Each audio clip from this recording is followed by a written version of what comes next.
my gosh. Hi everyone. I am so sorry. It's been a day. Well, it's been a morning.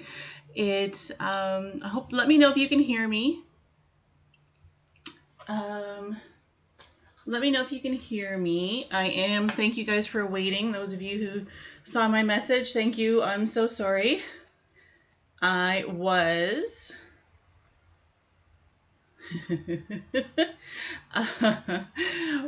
it's been eventful. So I went to start my live, and so obviously you guys know I'm not a professional streamer, so there's gonna be hiccups along the way. And so I was trying to do a bunch of things today where I changed my camera setup, so that's different. Yay! Hello, Alicia. Hi, Pam, Dee Dee, Niru, Pam. I'm not sure. OG, hello. I'm so sorry. Thank you guys for waiting. I'm sorry for the delay. Like I said, I was doing a bunch of things. I'm gonna need my hand cream. I gotta find it. Where'd I put it? Where'd you go? I lost you. All right, I'll use this one. So I was doing a bunch of things. I want to change up my camera setup a little bit today because hi. Thank you guys so much. I want to change. I'm like such a mess. I'm like literally ran to go like brush my hair. But I went to change my camera setup because I wanted you guys to have a nice view of my tabletop here for the painting. Because I have two different webcams and I wanted to swap them because the one I normally have on my face is usually the better camera, which makes no sense because that's the smallest part of the live stream, where the one I have now is the better camera, so now you guys can get a better view of what's happening on my table. So I did that switch, which was interesting. And then when I went to do my live, normally I schedule the lives with YouTube, so this way you guys get prior notice and you get kind of like a waiting screen, so this way this live stream's coming, and even if I'm late, you guys see that it's there. So for some reason, and I don't know, maybe if it's an actual change or it's just something wrong with my computer today, with my YouTube today, but it wouldn't let me schedule it. It was basically just like, you're live. And I was like, no, I can't do that. So, hi. Oh my gosh, Dee Dee. Thank you. Thank you so much for what are these called? The star, I don't even know. What do they call them? I forgot now. But anyways, thank you for the donation. Thank you so much. You're so kind and sweet. Thank you. So I was doing that. Hello from Arizona. Hi, Molly. Welcome, everybody. We have some members in here, so I think all the people with the stars next to their names are YouTube members, so they are familiar with how things go with my live streams, where we just go with the flow for the most part. But yeah, so I ended up, it told me I was just live, and I'm like, oh no. So I started and stopped it a couple times trying to figure it out, and then eventually I was like, you know what, I can't. I gotta go get ready so we can start the live, and it was already 1:30. So, it's a sticker. Oh, thank you. Oh, see, I told you, I'm not professional. I'm so sorry. It's a YouTube thing and the streaming thing. I'm learning, and I'm hoping we can do a lot more so I get better at it. But, hi, Carolyn. So, thank you guys. So, anyways, thank you for your patience. Yes. Oh, perfect. Yeah, this is my second, second public live is the word I'm looking for. I've done a number of member lives, and like I said, we just have a lot of fun. We just sit around and chat and paint and do a lot of things and talk about stuff, and yeah, it's a lot of just kind of a little, friend group almost, like that we sit around and chat. So we do have that, but I do want to start doing more public live streams so that more of you can, participate in what we're doing here and see some of the things I'm working on. So today I have this tray, and it's a really pretty tray. It already has a kind of a finish to it, and then you can see that the inside already has kind of like an enamel type finish. Like, I think it's just like melamine or wood, but it's got a really nice finish to it. And I thought it would be perfect to be painting on, and then we will be adding resin just as the top coat to protect it. But I wanted to try these. I have a few. So what I am doing is that a lot of the pieces that I'm going to be creating over the next couple of weeks, I'm actually doing a product launch. So there will be a bunch of painted pieces, mostly trays. I have this tray, and I have, let's see if I can, grab, reach and grab. So I have these. So they're long, skinny trays, which I thought were really cute as well. So I have those. And I have some up just like this one, but square. And what do I, oh, I have some other really pretty ones. I should show you that. Hold on, let me go grab it. I have another pretty one here that I just got in. I just got these ones in, just as extras. So, and this is like a white, I think it's a metal, so it's a little bit different. So these ones are metal, but again, they have a really nice kind of like enamel coating on them already. And this one has the gold edge and the white interior, so I'm going to be painting on these as well. So, lots of really cool things, and I'm doing I gotta find where to put that. I'm doing the product launch is going to be on April 21st. So there's lots of fun and new things I'm working on. I have sunflowers, which I know are super popular. And then I also have some peacock feathers. I have some peonies. I think I'm going to be doing a hummingbird.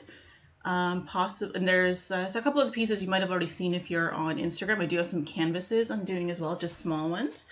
So I have a sea turtle on that one. I have a lotus flower on that one. I have some other lotus flowers I'm doing.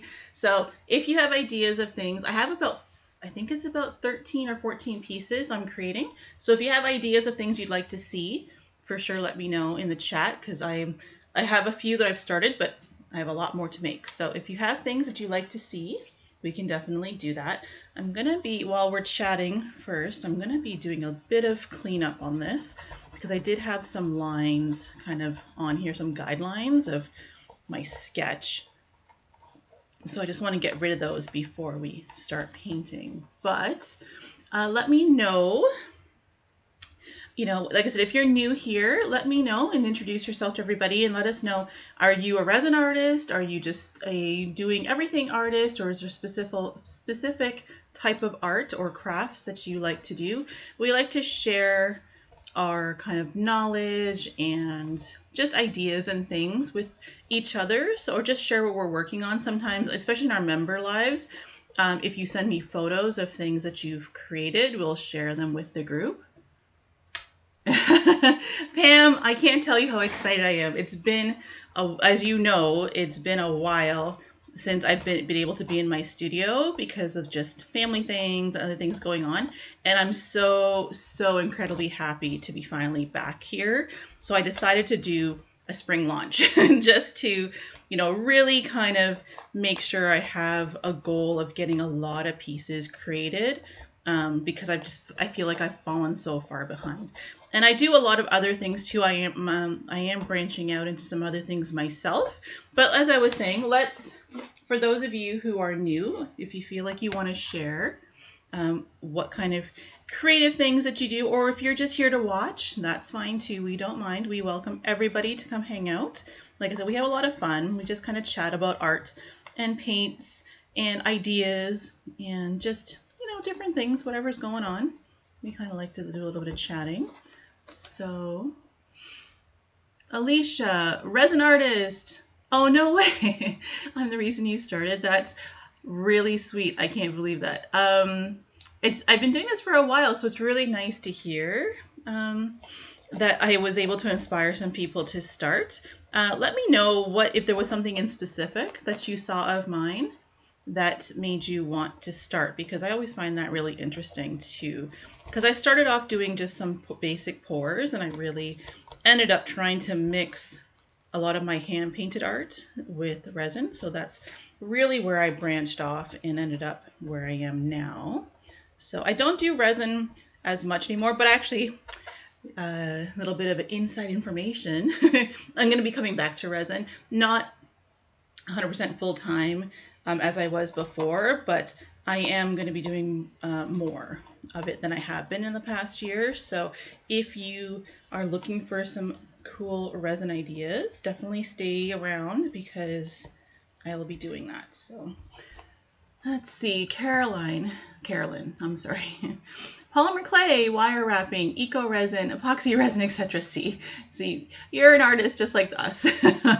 We love to do a little bit of everything and a lot of things. So I'm getting into resin, but I love mixed media. I've done a couple of paint pours on canvas. I'd love to resin over the painted canvas. Yes, exactly. And that's actually kind of the direction I'm going with a lot of my painted pieces and actually that was just what ended up happening for me after a while when I started painting on my pieces. I was using resin more of a base and top coat medium. Obviously, there's a million other things you can be doing with resin, but that's kind of where I landed with it for a while. And I still do that to some extent, but it's yeah, but like I said, I am going to come back with some new ideas. I have some exciting new ideas. My members know a little bit about that. So we will be sharing more of those ideas in the near future. I'm hoping in the next couple of weeks, probably after the spring art drop that I'm doing, I'll probably launch the other new things that I'm doing. I have a lot on the go, but that's the way I roll. I like having a lot of things going on at the same time. My mind and my creative brain, I guess, it just loves to come up with ideas, and I just feel like I need to get all of them down on the canvas or on in any other piece that I'm working on. So, Alicia. Drawing on coasters. Okay, perfect. Yeah, and that was actually something I really enjoyed doing for a long time. Coasters were like my main type of little mini canvas, and that's what I really liked about them, is I could experiment with lots of ideas on these little mini canvases that were coasters. And then obviously, if you feel like it worked, it was great. You could do it on different things, but if you felt like it didn't work, well, it was only on one or two coasters, and you're not really like wasting a lot of resin or, losing a lot of resources and things like that. So thank you, Carolyn. Thank you. I appreciate you. Lady, oh my gosh, Infernum. Wait, sorry, I gotta get my glasses. Oh, I don't know which way is better. Lady Infernum. Infernum? Yeah, okay. Sorry. Let me know if that means something. That's actually a really interesting handle you got going on there. Hello from South Carolina, but I'm from Spain. Very nice. I worked with resin in the past. Now I enjoy seeing everything. Oh, thank you very much. So you work with resin. For those of you who are working with resin, let me know what you're working, like what are you creating with resin? I know some of you were saying coasters, but are there other pieces? Like, do you have a goal of maybe creating larger pieces? I know cheese boards and charcuterie boards were like the thing a couple years ago. We were all doing that. I think now a lot of people have moved into more canvases, but let me know what you're working on. I know, and there's actually a whole other section of the art resin community that sticks to jewelry and keychains and a lot of those little cute little gift type ideas. So let me know what you're into. I apologize if there's ads. I can't control a whole lot what's going on with ads with YouTube. We've been working on it through our membership, trying to figure out how to deal with ads. But so I apologize if you're getting them in here. But all right. So resin artist from India. Oh, Niru, that's very nice. What are you working on there for your resin art? Hello from France, Domi. Hello. We're all happy here. Thank you. Thanks, Pam. I'm going to be behind for a week or so. Oh, respite week. Just respite break. Hi, Jennifer. UV resin jewelry right now. Sweet. And there's so many cute things you can make with, especially, like I said, if you're in resin or even like Jennifer saying in UV resin, there's a lot happening in UV resin right now as well. So if you're wondering what I'm doing, if you're just joining, I'm cleaning. We're going to be painting this tray today. I did something a little different, which I haven't done in the past, but now I'm thinking it might have been a mistake. Is I normally try to give myself a rough sketch on my, whatever it is I'm painting, just to unless I'm completely freehanding, which I do on my smaller pieces, but not as much on the larger ones where I want to make sure I'm getting my sizing and proportions and things set properly. I'll just kind of give myself some kind of basic lines so I know where I'm painting. But so normally I use, you probably, if you've been watching my videos, you might have seen that I've used like dry erase markers in the past because I find they're really easy to clean, especially on resin or like these kind of shiny surfaces. You can kind of, like, it's like a whiteboard. You can just put them on, wipe them off, and it's really easy to do once the paint has dried, like the outlines. This time I had the brilliant idea, I don't know if it's brilliant actually, but I had the idea of using, where's mine here? This is like a really old one, so they look different nowadays, but they have these, if you work with like gemstones, like Swarovski gemstones or anything like that, you have these like tools that allow you to pick up the gemstones. Like you can just, it's kind of like this waxy type of tip, and then you can pick it up and then you can stitch your stones. It's really handy. And I used to do work with Swarovski stones years ago, like years and years ago. So I had this tool and I was like, oh, if I draw on here, I don't know if you guys can see it, but if I draw on here, let's see, you can see the line that I created there. So it kind of created like an invisible line that I can just wipe off. So you can see now it's gone that I wiped it. But I was, you know, when I do the dry erase or anything else, like I can even wash them sometimes. But with this one, I'm worried now, and maybe we'll find out today, I'm worried now that the wax from this might actually create a bit of a barrier. So the paint may not stick properly. Like the colored paints that we're going to be using may not stick properly because now the wax has created a bit of a barrier. So now I'm thinking, oh, I should probably really try to make sure I clean this. It's not going to be 100% because that's just the nature of things for me with this type of stuff. Like even when I draw with the markers, it's not always 100%, but usually the paint covers it, so it's not an issue. But with this little wax thing, I'm thinking it might have been maybe not the best choice, but we'll see. It might be fine. It may have no issue at all, but as a precaution, I'm going to be cleaning. All right. Oh, I got some messages. Not real, not, oh, Jennifer is not yet. It's going to be a day for my me speaking, but not yet ready to use epoxy resin. Working my way up. Yeah, definitely. I mean, UV resin is a great way to start, but epoxy resin is definitely a whole different animal altogether, but it kind of gives you an idea of the capabilities. It's just the way that you're going to be able to do things is going to be different with epoxy resin, because now you have to worry a bit more about movement and how things shift around, making sure that, you know, that sometimes glitter moves or doesn't stay where you want. Whereas UV resin, if you set things, you place something and you set it underneath the lamp, you're basically setting it almost immediately, so you don't get as much shift and things like that happening. So yeah, it's definitely going to be a different thing, but it gives you, you know, a bit of an understanding of what the capabilities of resin are. So then this way you can, you know, work your way towards it. So definitely don't be afraid of it. Work your way towards it. And once you feel comfortable, like, just jump in. Honestly, that was the thing that, the best advice I got when I was starting, because I did sit on the sidelines. I mean, I'm a lifetime artist, so new mediums generally don't scare me for the most part, but epoxy resin kind of did when I first started, because you're just so worried that you're doing these pours and you're just going to mess it up and it's not going to set and it's just going to be terrible. And then you're going to waste all this really expensive product. So I remember being a little bit worried, and I sat on the sidelines probably for about, I want to say 5 or 6 months.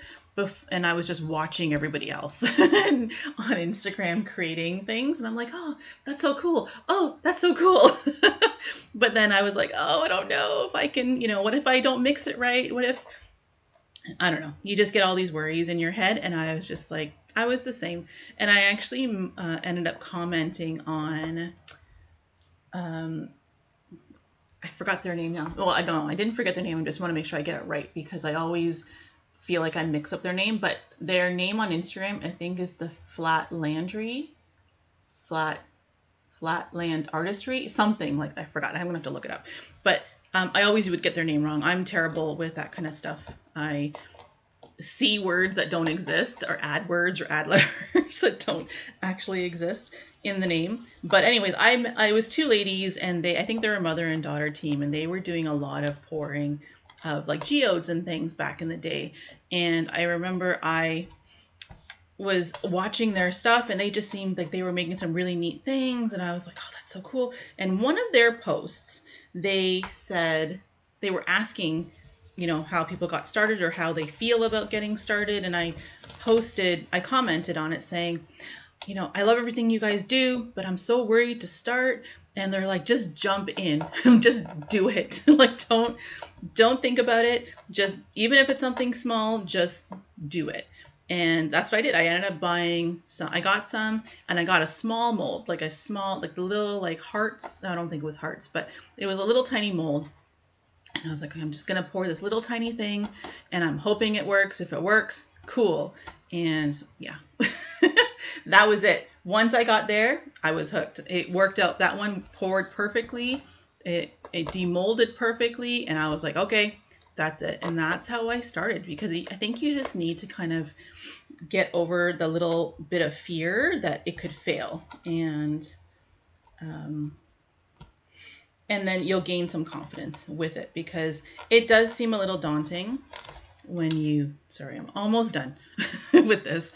It does seem a little daunting, but I believe that once you get your first successful pour, then you're golden. So, all right, I think I'm going to be pretty much done here. I do see there's a little bit more, but they're really close to the edges, and I can't fully get them out. So, excuse me, sorry, my nose. People who've been following, my members know my nose always itches when I'm streaming. I don't know why. It's just a thing. I don't know. It doesn't. I'm in the studio so often otherwise, and my nose is never itchy. But for some reason, as soon as I start streaming, nose is itchy. So don't mind me with that. But okay, so there we go.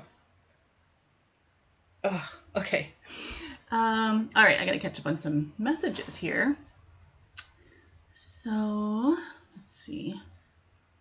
Click that over. Okay. Cambry. Hi, Cambry. I'm about to start a wind chime, but I want to get used to using 2-to-1. I've always used 1-to-1, but I like the extra work time. Oh, 2-to-1. So yeah, definitely 2-to-1 gives you a lot more time. As long as you're cool with dealing with the ratios, I always, I personally, I mean, I think obviously if you need to work with a 2-to-1 or even a 3-to-1, you know, obviously you do what you need to do. I did try, I think it was a 3-to-1 I had tried at one point, maybe. But it was because back in the day, I was always doing my pouring at like 2 a.m. in the morning, that my brain just couldn't do the math sometimes with it. I was just like, oh, I'm going to mess this up for sure. 1-to-1 kept it easy. Hey, Lori, how you doing? So I was just like, I can't do this. I got to do 1-to-1. My brain can't function at the times that I normally was pouring to do the calculations. And I was sometimes too tired to figure it out. So, but as long as you're cool with the ratios and you can work with that, it does definitely give you a lot more time. It does change some of the special effects that you can get as well, because now you do have a lot more working time. When I was doing a lot more pouring, especially with flowers and things like that, my working time was between 20 to 30 minutes. And I found you find your timing based on that. With much longer curing resins, the timing is completely different. And it's just a matter of figuring that out, like for yourself through trial and error, generally speaking, to what works best for you for those special effects. But if it's just straight pours and gives you a chance to do other things, like especially if you're doing deep pours with flowers or other pieces that you're making kind of like those diorama type things, it definitely gives you a lot more time to do that kind of stuff. So Niru, I've made lots of geodes, coasters, trays, flower preservation frames, alphabet lamps, and more. That sounds amazing, Niru. Pam, I'm using resin to do mainly coasters or pieces that can go on stands. I work in a few mandala acrylic paintings when able, and recently sealing it with resin. Respite break from. Oh right, I remember you were telling me, Pam. I'm sorry. I wasn't. I at the time when I read the earlier comment, I wasn't. I had forgotten that you were doing that, and that's yeah, and that's taken a lot of your time for sure. So I hope you're doing well, and everybody around you. Alicia, I can't draw to save my life, so I always love when you show your work like this. It's so good. Thank you, Alicia. I have something, Alicia, actually, that's kind of the thing I was mentioning earlier. I think it's going to help a lot of people who feel like they can't draw. So it's going to be something a lot of fun, especially if you work with resin or not. But it's going to be something I think you guys are really going to like. So keep tuned. No, that's not right. Stay tuned for those announcements. That'll be closer to the end of the month. OG, have you ever done Pisanka? I don't know what that is, actually. I'm going to have to look that up. Where did my phone go? Oh, I got it in my pocket. Hold on. I'm going to Google. No, okay. Pysanka. Ooh. Okay, I'm going to show everybody what that comes up as. So it looks like it's very detailed, beautiful, the beautiful detailed art. It's saying that these are Ukrainian and Slavic, so they have those ties. To me, I actually, when I was growing up, I was actually really inspired a lot by, obviously you guys know I'm inspired a lot by henna in my own cultural background, but even Russian art, where the really detailed, like the eggs and things like that, similar to this. It always really inspired me with the details. I just love details, and it's something obviously you guys see in my art as well. So I have not tried that, but I probably would love to for sure. Hey Lori, okay, beading, resin, diamond painting, bead embroidery, amazing. That's awesome, awesome. Pam. Yep, Pam has an idea of what I'm working on, so it's gonna be fun. It's gonna be exciting. But okay, let's paint. So today I don't know if we're gonna. I don't. Last time I did my public stream and we were painting, I was here for 4 hours. So I'm not trying to do that again today, and it's already been almost 30 minutes. But we are going to see how far we get with this. If we don't finish, it's fine. You guys can see it later on Instagram or on YouTube Shorts. I will post it. But we'll see. We're going to aim for about 2 hours today. So we got an hour and a half if you're able to stick around. We'll see how far we get. So this design, many of you may recognize. I actually made a piece, but it was a wall piece, not a tray, of a very similar design for my daughter with this. And it blew up. Like, everybody really liked the design. So I decided that, and I've had so many people ask me if I was going to be making more pieces with the sunflowers. Obviously, these are Van Gogh inspired flowers, so I can't take full credit for the styling. I mean, it's not exactly his style. Obviously, it has my twist on it, but it definitely was inspired by Van Gogh. I actually also I have it right here. I have this one. I'm making another one as well, but I'll show you. So this is not straight up and down. Okay, so this is a clock that is actually already sold. I'm making a second one currently, but that one's also already sold. But this is, again, kind of the Van Gogh palette and style for this clock with the sunflowers. So this one's much more Van Gogh-ish because it has more of that type of coloring that he used in his paintings. The one I used for my daughter was brighter, and I think this one as well is going to be brighter than that one, but it does we could definitely do it in those colors. I mean, the colors are going to be the same. These are just going to be more saturated. So Lori, Lori says resin trays, pyramids, really anything I think is cool. And I think that is the way to approach resin and art in general. Whatever you think is interesting and fun and cool definitely is the things that you should be working on, because you want them to be, you want it to be fun. It's, you know, especially if it's a hobby or a side project or something you do to de-stress, you want it to be fun. If it's not fun, don't do it, because there's too many things we have to do in life already that are not fun. So let's not make that worse for ourselves. Hi, Joanne. Hi. Oh, you're boarding your plane. Joanne's heading home. She's was in the Caribbean and she's heading home today. So hi, Joanne. Joanne's one of my members as well on Patreon. So we've been chatting. She actually messaged me today that she might not be able to join the live, but I'm glad you're here to join us even for a short bit while you wait for your plane to board. So and get home safe, Joanne, for sure. So, all right, so let's talk about today. So this one, the clock that you saw earlier, sorry, I'm going to show it again. So this one, and you're going to be able to see the difference. You can see how shimmery the actual paint. I'm not talking about the gloss from the resin, but the actual paints themselves, you can see that they're shimmery. And so the paints that were used to fill in the sunflowers on this one were mica powders. I'll show you guys how I do that. I mean, if you've seen any of my videos, you've probably seen me do it a 1,000 times already, but that's what, so everything on this clock, just double checking. Yeah, everything on this clock in terms of the flowers and even the background are mica powders. So that's why you get that pearlescent shimmery look. And you can even see in here, like the colors kind of do a bit of a shift in there. So that's what we used on this piece. On today's piece, I'm not going to be doing that. Today's piece, we're going to be using glass paints. So sorry, I'm just giggling at Joey. I'm waiting for 5. She's like, let me get on the live. So I would be doing that too, not for myself, but for other streamers. If sometimes I just want to catch them really quick, I'm like, let's just get on there really quick.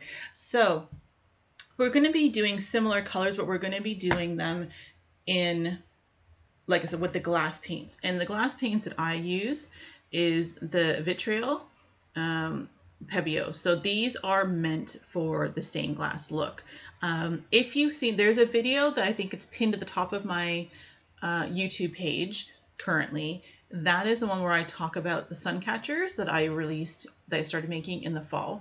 And in that video, I talk about 3 different ways that I paint my pieces. And the Pebeo, the glass paints, was one.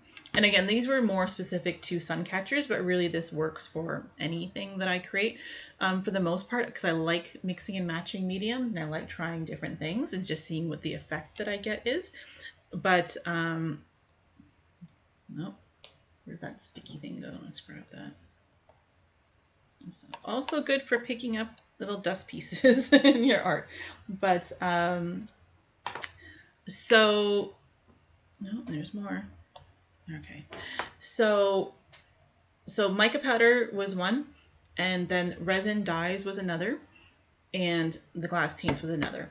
So there was 3 options that I showed in that video. So if you want more information about any of that after the live, you can go and check out that video. Like I said, it's pinned. If you go to my YouTube page, it's like the pinned one at the top of the screen. So so you can kind of learn about the type of paints that I use, and I also talk about budgets and like how much each type of paint costs, or at least kind of give you a general idea of like most expensive to least expensive. These are the most expensive. The Pebeo glass paints. I have a lot. I don't know if you guys can see them. Let me change my window here.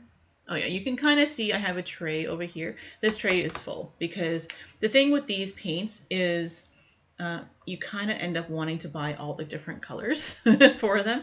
So like I have so many different types of greens in here. I mean, I can definitely, and I do, mix them and to create my own colors as well. But they create some really pretty colors that just kind of straight out of the bottle. So if you're the type of person who doesn't like to mix your colors, kind of mix your own custom, and you just want to be able to open a bottle and you have a really pretty color, these are great for that. But again, most expensive option. So I am going to be using them today just for ease of use, and because I do like the finish of them, and they have a bit of a transparency because again, they're meant for stained glass. So the transparency will kind of allow the shine from that's already in the background of this piece to kind of continue to kind of show a little bit. And then I'm going to be top coating, not today, but once it's dry, I will be top coating the whole thing to just kind of protect it, since it is a tray. And if people want to be able to use them, I want it to design to be protected. So, Lori. Thanks, Jennifer. Lori, I have a big box of bloopers from resin pours, and you have to fail to succeed with resin. Exactly, Lori. And with those fails, I probably would have to find the video. It's from a long time ago. One of my earlier videos when I was first starting to work with resin, the same thing was happening to me, that I was having some kind of like the failed pieces that they cured properly. Obviously, we're not talking about pieces that didn't cure properly, because those ones just need to be gone. But the ones that cured properly, but maybe the look didn't turn out the way you wanted, I have a video when I created, well, I don't want to say I created it, but when I started using the kintsugi style to cover those pieces. So let's say you had a coaster and maybe the middle, you know how the mica powders, the middle doesn't set, it has like a ring in the middle. And that wasn't the plan, that you wanted it to be completely, obviously set to, get that really nice, striation pattern right to the middle. So what I would do is I would take the washi tape and I would cover sections that I thought maybe I didn't like, and then I would take these gold outliners that I'm using and just kind of add in the gold to create that kind of kintsugi effect. And it was a great way to not, to kind of fix your fails. So this way you can still have it be a useful piece, even if it wasn't what the original intention of the piece was.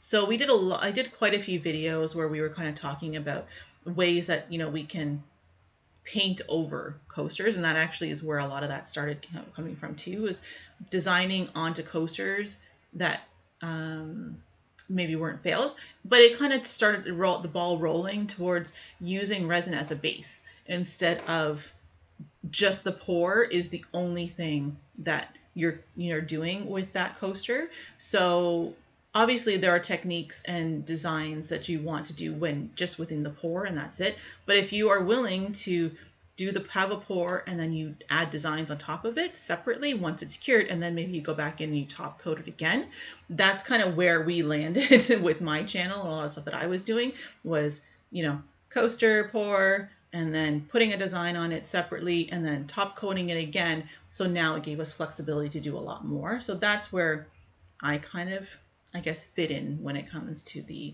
resin niche, the resin art niche. But will the tray have handles? These trays do not. So these are, I bought these exactly like this. I just added the design to it here in the middle. I didn't even pour resin in it yet. Like that background, the shiny background you see, is actually how this tray arrived. It is, I have the blue one here. So this is like a skinny tray, but it's the same idea. It was basically already like this. This is how I got them from the store.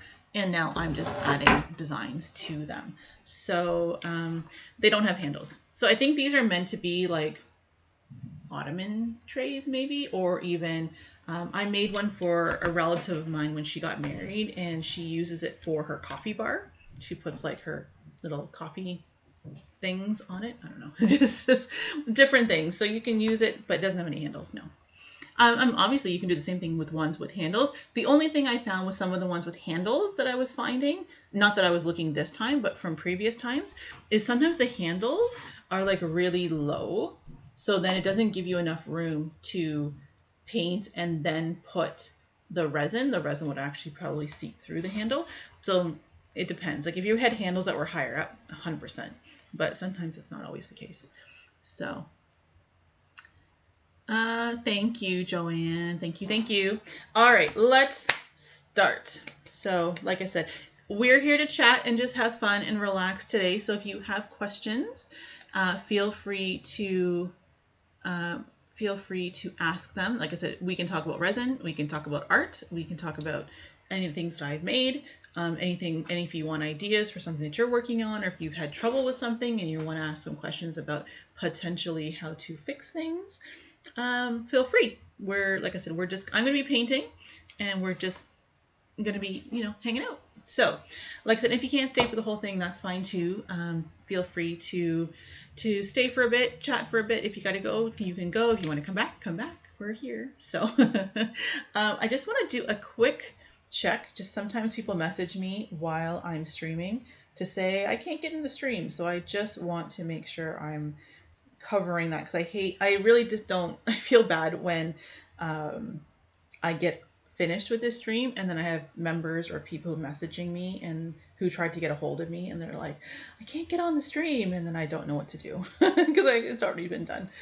But let me take a quick thing. All right, so there we go. I think we're good. Let's start. All right, so today we have a bunch. So we're going to be doing some yellows. I'm going to be doing a bit of orange. We have some different browns. I have this brown and I have this brown. Oh, let's move you up and let's move you guys down so everybody can see. So we're going to be obviously mixing and matching. I do think I'm going to be also adding some glitter to this piece as well. Just because I think it's nice to have a little bit of glitter in there. So these paints are straight out of the bottle, as I mentioned earlier. You don't need to mix them with anything. I mean, you can, and in our member lives, we've done some experiments where we've mixed these with other things to see what kind of effects we get. And we get some really cool textures and effects from that. I don't think I'm doing that today. I don't really think we need to, not on this piece. We'll do this one kind of a straight up piece, with the exception of glitter, but the glitter may not even be mixed with these. So, so we have our greens. What else do we have? I have some browns. I have this orange. This orange might be too bright. I don't know if you can tell on camera, but this one's a darker orange. And I thought I had another yellow that was darker, but I'm not seeing it now.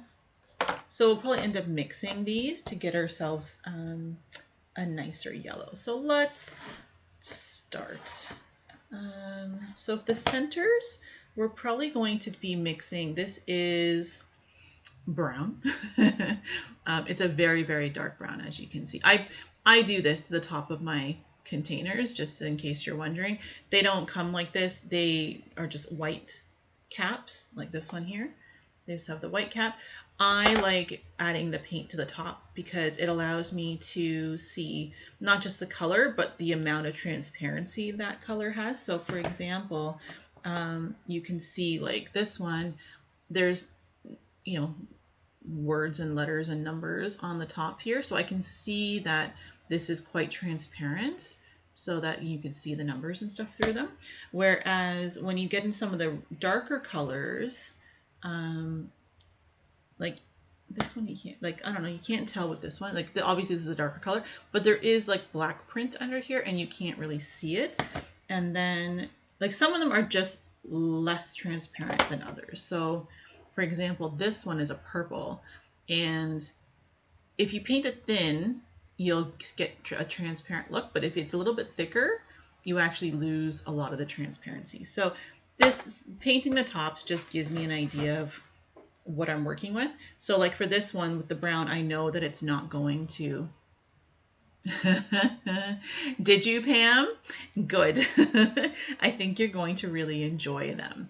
And then you're going to need all of them, just so you know, because that's what happened to me. I started with a few. Actually, they do have sample sets. So if you're thinking about them, definitely feel free to start with a sample set because they have the mini bottles. That's what these guys are. So like this is a mini, this is the large, so you can see the difference in size, and they're the same type of thing. So they come in, these little minis come in sets of 8 or 10 or 12.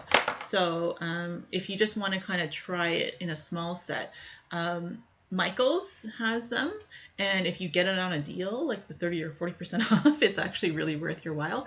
So definitely, if you're thinking about trying this type of stuff, I would maybe start there.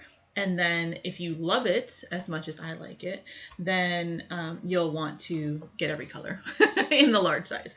So, and I think Pebeo just released a bunch of new colors in the fall or late last year.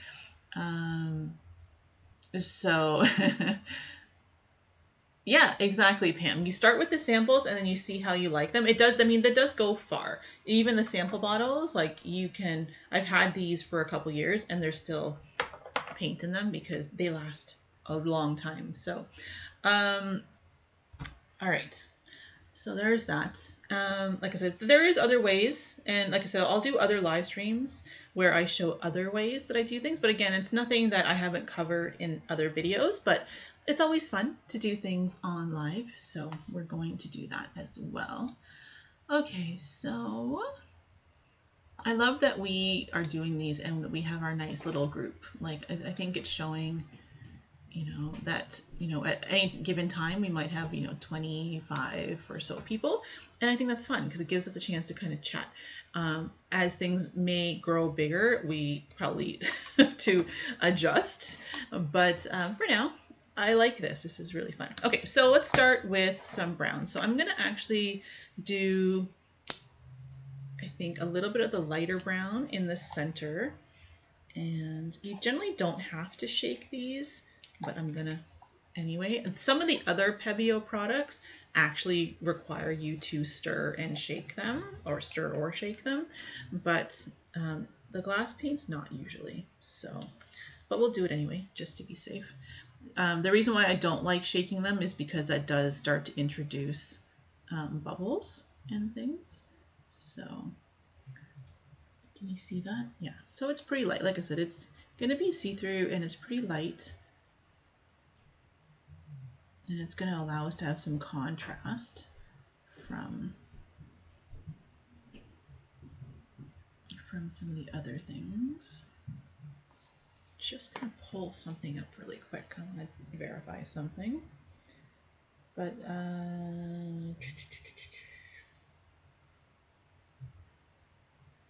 okay, I did that one differently. Yeah.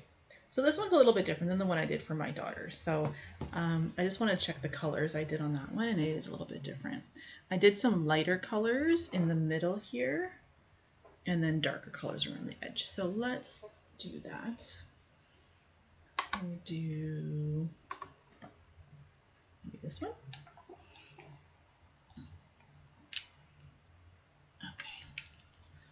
Okay. So how's the weather been for everybody? It has been crazy here. We had our weather's been all over the place, to be honest. We had some really, well, it's been literally I'm in Canada, if you guys don't already know. So we normally have, deep freeze winters, but not this winter. We did not have a deep freeze. We had maybe 2 to 3 weeks of actual what felt like winter, and then everything else was just unseasonably warm is really what it was. But I mean, we're not complaining in general about the fact that we've had some really nice weather, but it makes me a little bit worried that we didn't get the snow that we normally get, because that means that from what I hear, it means that we need to get that precipitation in some other way throughout the year. So it probably means we're going to have a long rainy season, especially going into the summer and stuff like that. And that's not great, but it is what it is. So, but yeah, if you've had, let me know if your weather was, pretty standard for your area, or if it was a little bit different this year. Because like I said, ours was very different. And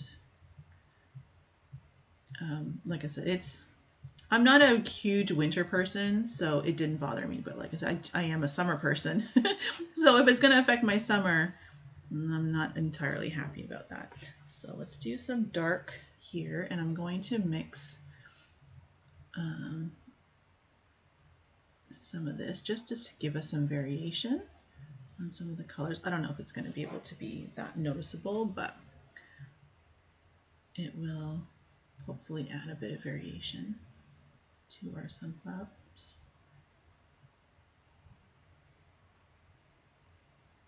Oh, I should have put some music on. I forgot about that. I talk too much, so so usually we don't need the music because I'm usually yapping away. But there we go. Had a little bit of lint in there, so I'm just getting rid of that with my brush.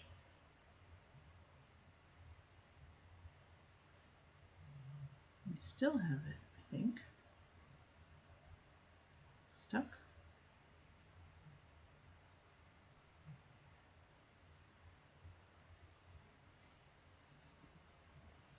All right, I think it's gone. All right, so we have our dark. I think it looks darker on the camera that you guys are looking at than it is. I mean, it is pretty dark, but I think it's darker, even darker on camera. I'm actually going to thin that out a bit because it might be a little bit too much paint for this little area.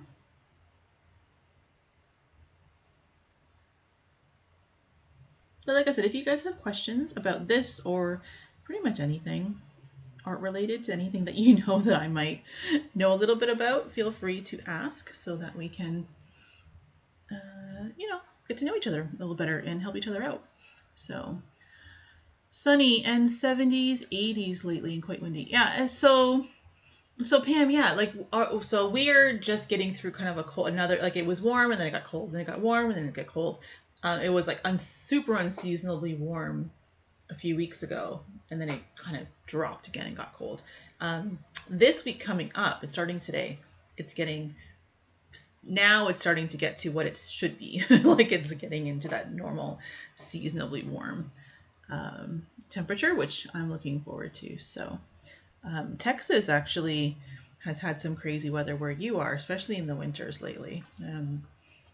I remember you were telling me that you actually had some power outages and stuff like that with your winter this year. My paint didn't go on as smooth as yours.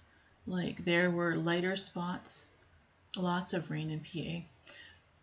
What type of paint were you using these paints? Or are you talking about a different type of paint? Or is it the outlines? Because I know a lot of people say they can't get their outlines to be smooth. We can talk about that as well.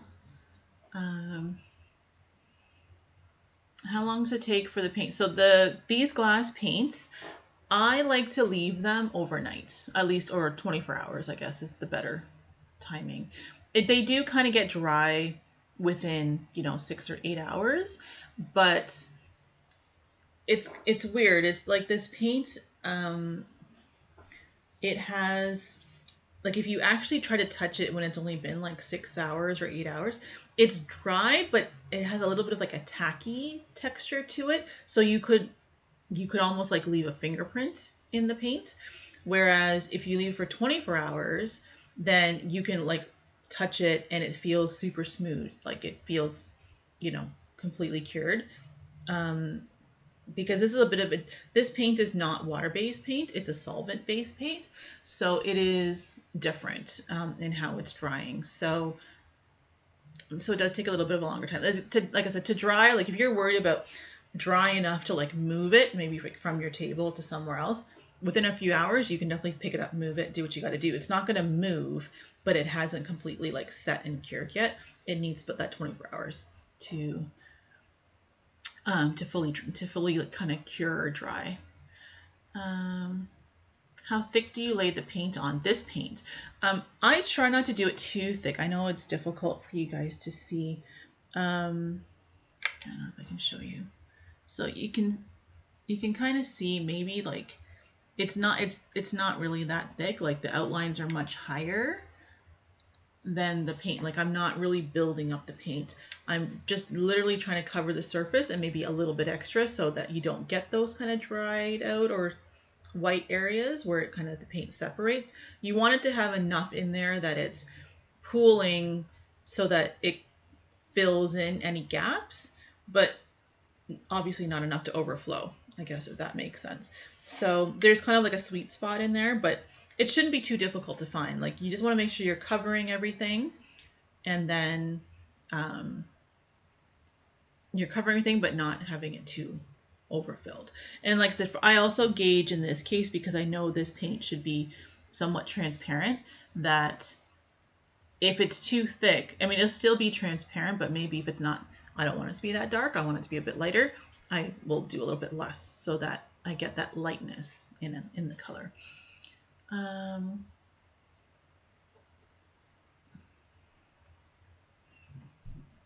So, okay, so Carolyn, yeah, maybe you didn't use quite enough. Like this, maybe it's a little bit more you needed so that, and also keep in mind if that's your table that you're painting on, or that your piece that you're painting on is level. You don't want to have like, because I find it's just like resin, you don't want your table or your piece to be slightly off, because then all your paint's going to slightly shift and move into, one way or another.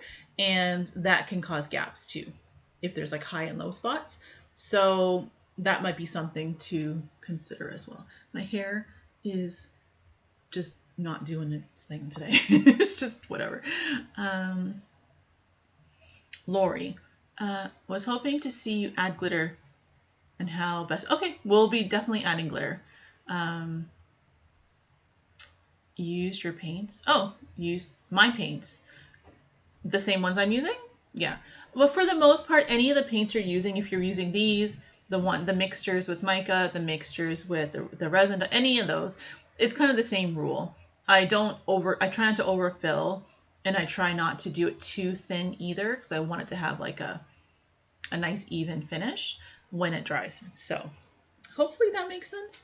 Okay, let's do some of these petals. I've got a lot of jars open right now. Also, just so you know, if you are going to look into getting these type of paints, again, they are solvent based.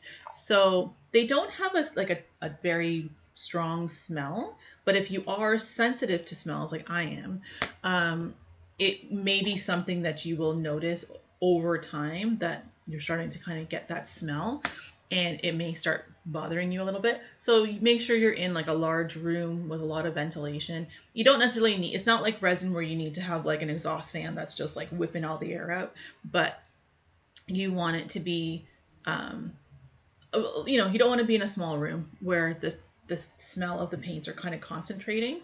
You want it to kind of have an airy space. So just so you know, if you're not sensitive to smells, then it's probably not even going to bother. You're probably never going to notice it.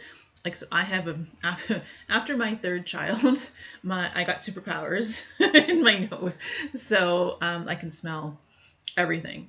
And like I said, being a lifetime artist, I'm used to paints and things having their own little scent. So this doesn't really bother me that much. But if I sit here and I'm here for many, many hours and really kind of allowing having all these bottles open and things like that, then it can start affecting me a little bit. Okay, so the first thing I want to do is, this one is going to be too yellow, like it's just too bright, and this one is, I'm probably going to be using this as shading, but it's too dark. Sorry, it's not too dark for shading, but what I want to do is I want to use it to darken the yellow, if that makes sense. So what I'm going to do is we're, oh, wait. I feel like I'm missing a yellow. Are you the same? I think you're the same. Okay, so we're going to be mixing some of this yellow. I'm going to pour it in here. I'm going to pour a good amount, because we're going to need to do quite a few petals. And I'm going to add a few drops of this as well. Ooh, maybe. Oh, there we go. They can get, if They can be a little difficult to open, so just keep that in mind. And we're just going to add a few drops of this just to darken it slightly. So hopefully we end up with a color that's somewhere in between those other colors. So they are, like I said, you can mix them to make your own custom colors if you choose to. So yeah, so that's a pretty color. I don't know if you can see it, but that's a pretty sunflowery type color. And like I said, I am going to be using this. I'm probably not going to be using that one because again, it's just too bright. I am going to be using this for some of our shadows and gradients and things like that. I'll put you over here. But Pam, I'm sensitive too, so I also sometimes wear a regular surgical mask and or paint for about 30 minutes to an hour at a time. Yeah, agreed. Pam, those are good choices. If you feel that it's bothering you, or even if you're able to paint in a room and when the weather's nice, open a window. I'm not sure if, you know, when Texas gets really hot, if that's really a concern or not. But here, how it's spring right now, I would have a window open or something so that, you know, you're getting some air circulation to the room. But yeah, wearing a mask, if that helps you, definitely do that as well. Jennifer's a migraine sufferer. I'm so sorry that you suffer from migraines. But yeah, so these might trigger you a little bit. The other two options are water-based. Hey, Kate, how you doing? The other options I was mentioning in that other video on my page are water-based. They use the water-based varnish, so you won't have a smell with those. So those might be your better options if you are sensitive to smells. So let's continue. So let's see how this yellow is looking. So this is... So, and I know we didn't discuss it too much, but because this tray that I'm using does have kind of its own color, I know, and on screen, I think for you guys, it looks quite kind of off-white. In person, it's a little bit more of a light taupe color. So I had to I'm factoring that in as well when I'm choosing my colors that I'm trying to stick with, you know, not have that. I don't know how to explain it. I chose this design because I know that the earthy, warmer tones are going to work really well with the taupes of the background, if that makes sense. So maybe that's a better way to explain it. But yeah, so I feel like I am getting some little bits of dust particles in here, so I'm going to have to be careful. So what I did is I just put our mix on there, and now I'm going to use the slightly darker orangey color to kind of give us a bit of a gradient, if you can see that there. So that's what I'm going to be doing for the most part with a lot of these. And then I have these little sections like right here that's actually kind of meant to be like the flowers kind of folding. For those, I'm probably going to be, I could do the lighter, no, I think I'm going to do the darker orange there to show, it's like the back of the petal there. So again, it kind of shows that. And then we have all these little areas in between here, which again is kind of showing the layering of the petals. So we're going to put the dark in those sections as well. So there we go.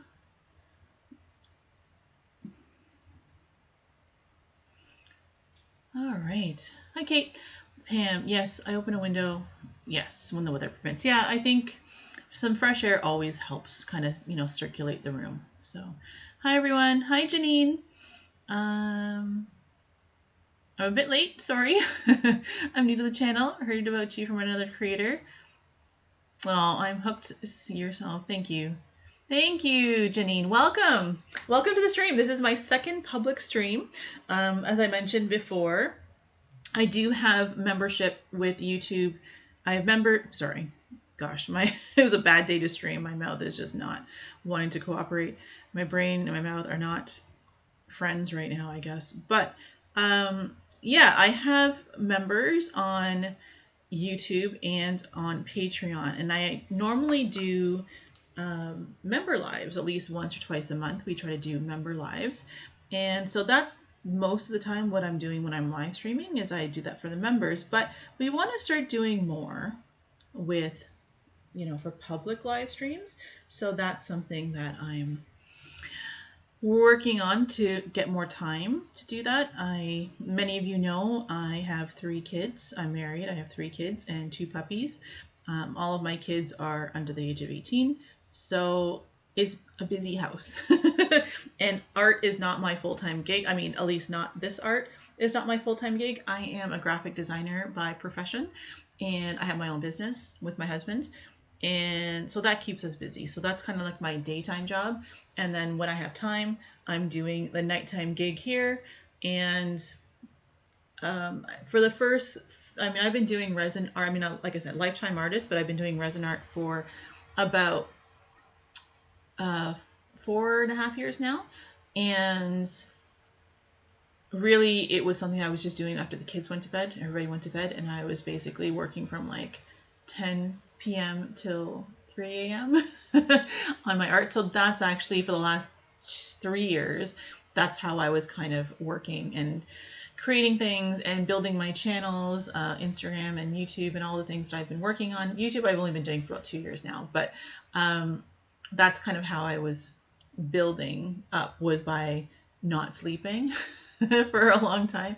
And then about last year sometime, my body just said, yeah, we're not doing that anymore. So I've always been a night owl, but normally I would still normally get about 6 hours of sleep a night. But during these last few years, after the pandemic started and then I was doing this stuff, I was maybe getting 3 or 4 hours. And yeah, that wasn't great. So I've had to change and kind of scale back on how how much time I'm putting towards all this, at least while I'm still working full time on my other stuff. I'm hoping to make the switch at some point to be doing this more full time. And then if I have my other stuff that I'm doing as a graphic designer, maybe that turns into more of a part time thing at some point. But we'll see. We don't know what's in the cards. We're just kind of going with the flow. But that's the plan. That's the hope at some point. So that's why things have kind of been, if you've been looking for me and you don't know where to find me, Instagram is a good place. Here is a good place. But I don't always have a ton of time. So I sometimes do disappear for a couple weeks at a time. If you don't see me posting, it just means life got really busy for a little bit. And then I'll be back. So that's what I've been kind of doing. So life did get super busy for me from Christmas time till very recently, actually. And luckily, I have, again, amazing members and followers who are completely understanding about the fact that life gets hectic. And like I said, I'm hopefully going to be able to be doing more public live streams and more member live streams and launching lots of new and exciting things so that so that I can be here more. That's like I said, things are busy, but I'm hoping things will continue to get a little better, because like I said, as the kids get older and things like that, a little bit more time opens up. And so yeah, that's a little bit about me. But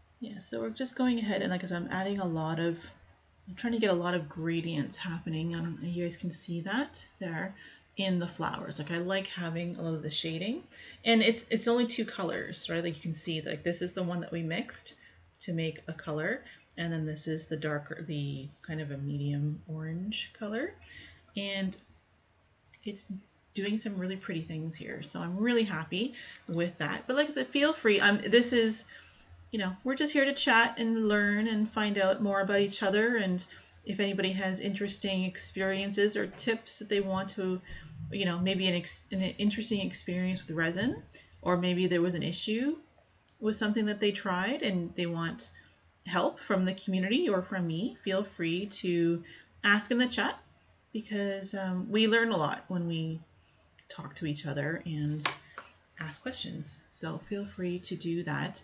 Janine, are you a resin artist or another type of artist that I'm assuming you must do some sort of resin if you heard about me from another channel, because a lot of the other channels that do recommend me are normally more resin focused, but feel free to let us know how you found out about me and what kind of creations are you making, or are you just, you know, for like watching and learning, and maybe you're willing to, you're trying to build up the courage to try one day. We do have a few people in here that are working towards that goal as well.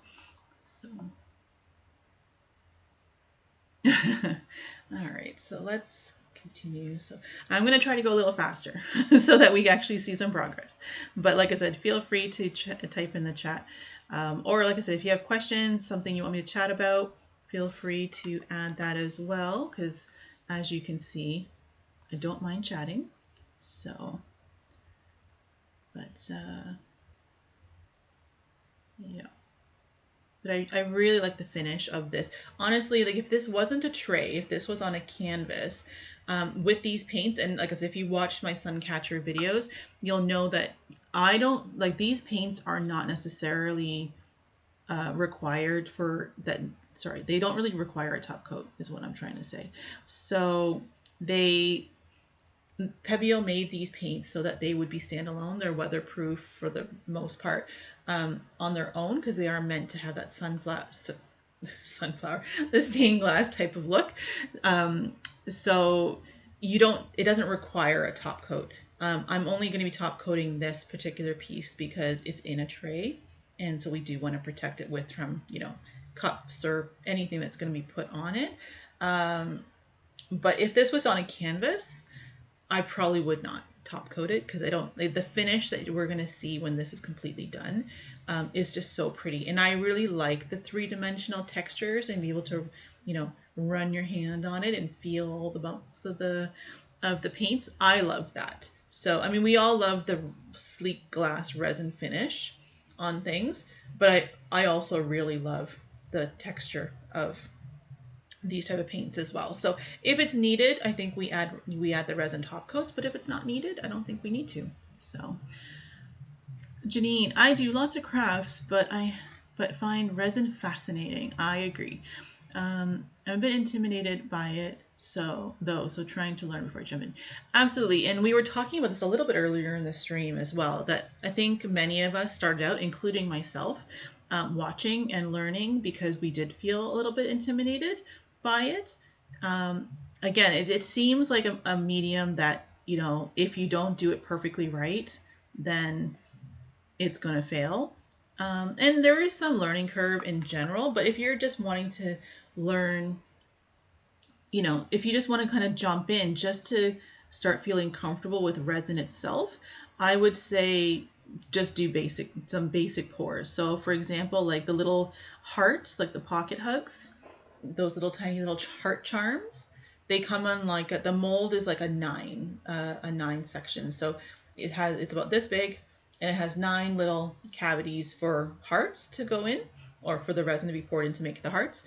And it's like the easiest thing. You only need, I can't remember, I think it's like 2 ounces maybe mixed of resin, or 2.5 ounces mixed of resin, and you can fill that mold with and get 9 hearts out of it. So I would suggest get a small mold and whatever amount of resin that you're looking at getting, and then do your mix. 1-to-1 is always the easiest to start out with, because the measurements are easy. And then once you kind of get comfortable with that, you can decide if you think you need, you know, a 2-to-1 or whatever, if you're doing larger pieces or deeper pieces and things like that. But starting off with shallow molds or smaller molds with the 1-to-1 resin, great way to start, because it allows you to jump in and see the capabilities and build that confidence that you can make it happen. So we were talking about that a little bit earlier as well, but I just wanted to kind of, I want you guys to not be afraid of resin. The biggest thing to be afraid of resin is the fact that just knowing that it's a chemical. So which is not scary in itself. It's just that you should make sure you're protecting yourself, that you are, wearing a respirator, because the way that resin works is a two part. There's a hardener, and then there's the actual resin. So from what I understand, the hardener is actually the part that's a little bit more like, I don't want to say the word toxic, but it's the part that actually can have more of an issue.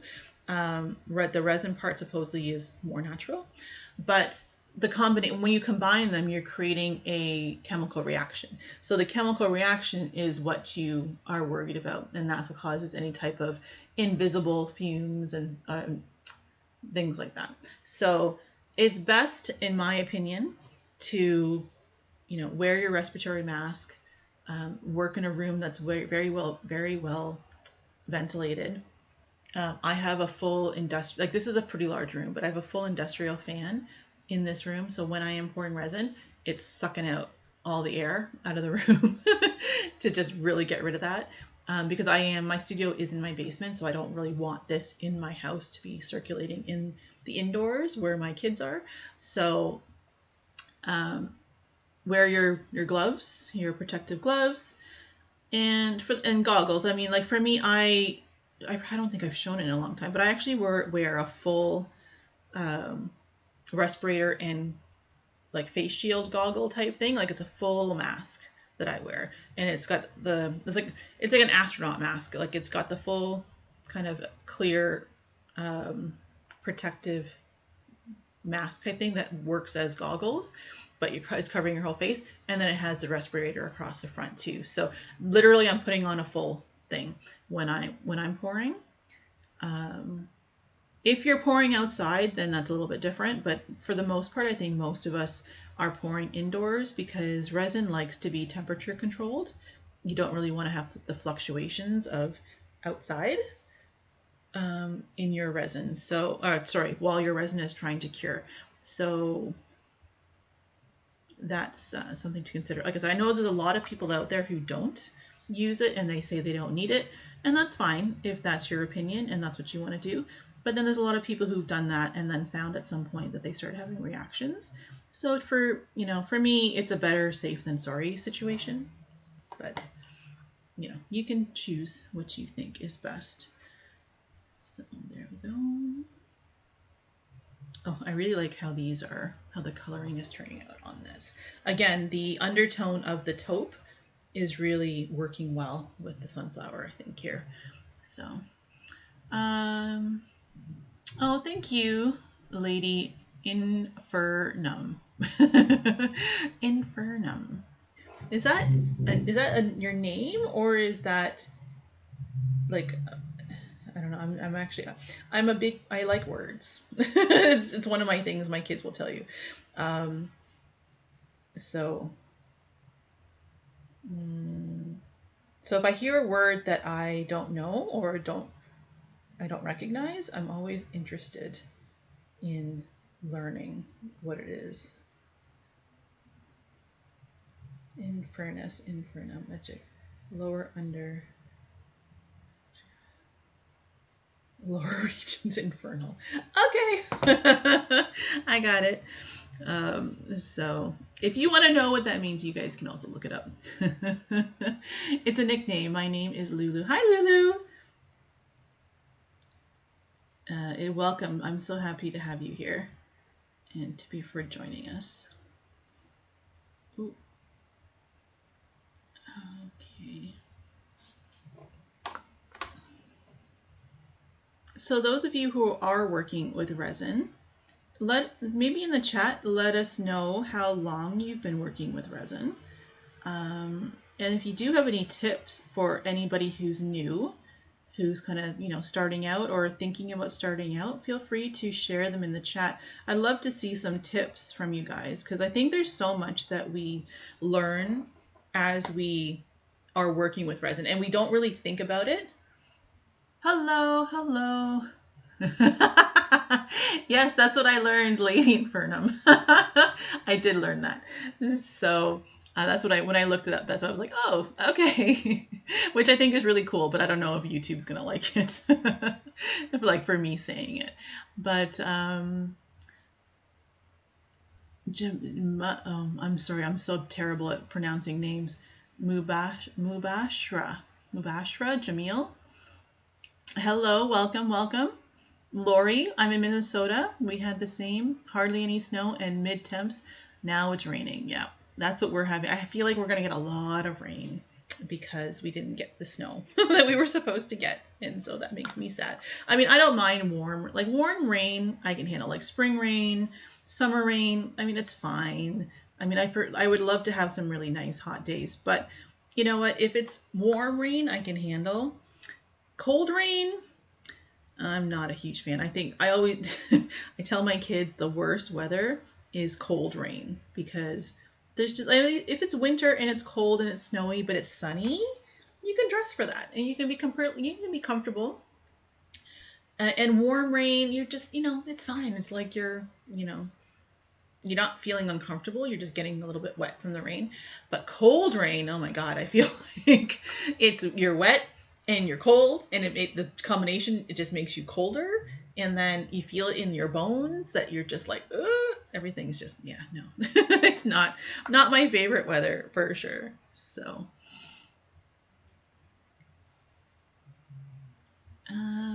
sorry, I forgot to enter from my other account. No, no, you definitely no, lady in front of him. Don't worry about that. I wasn't trying to say that you were going to offend anybody. I was just more.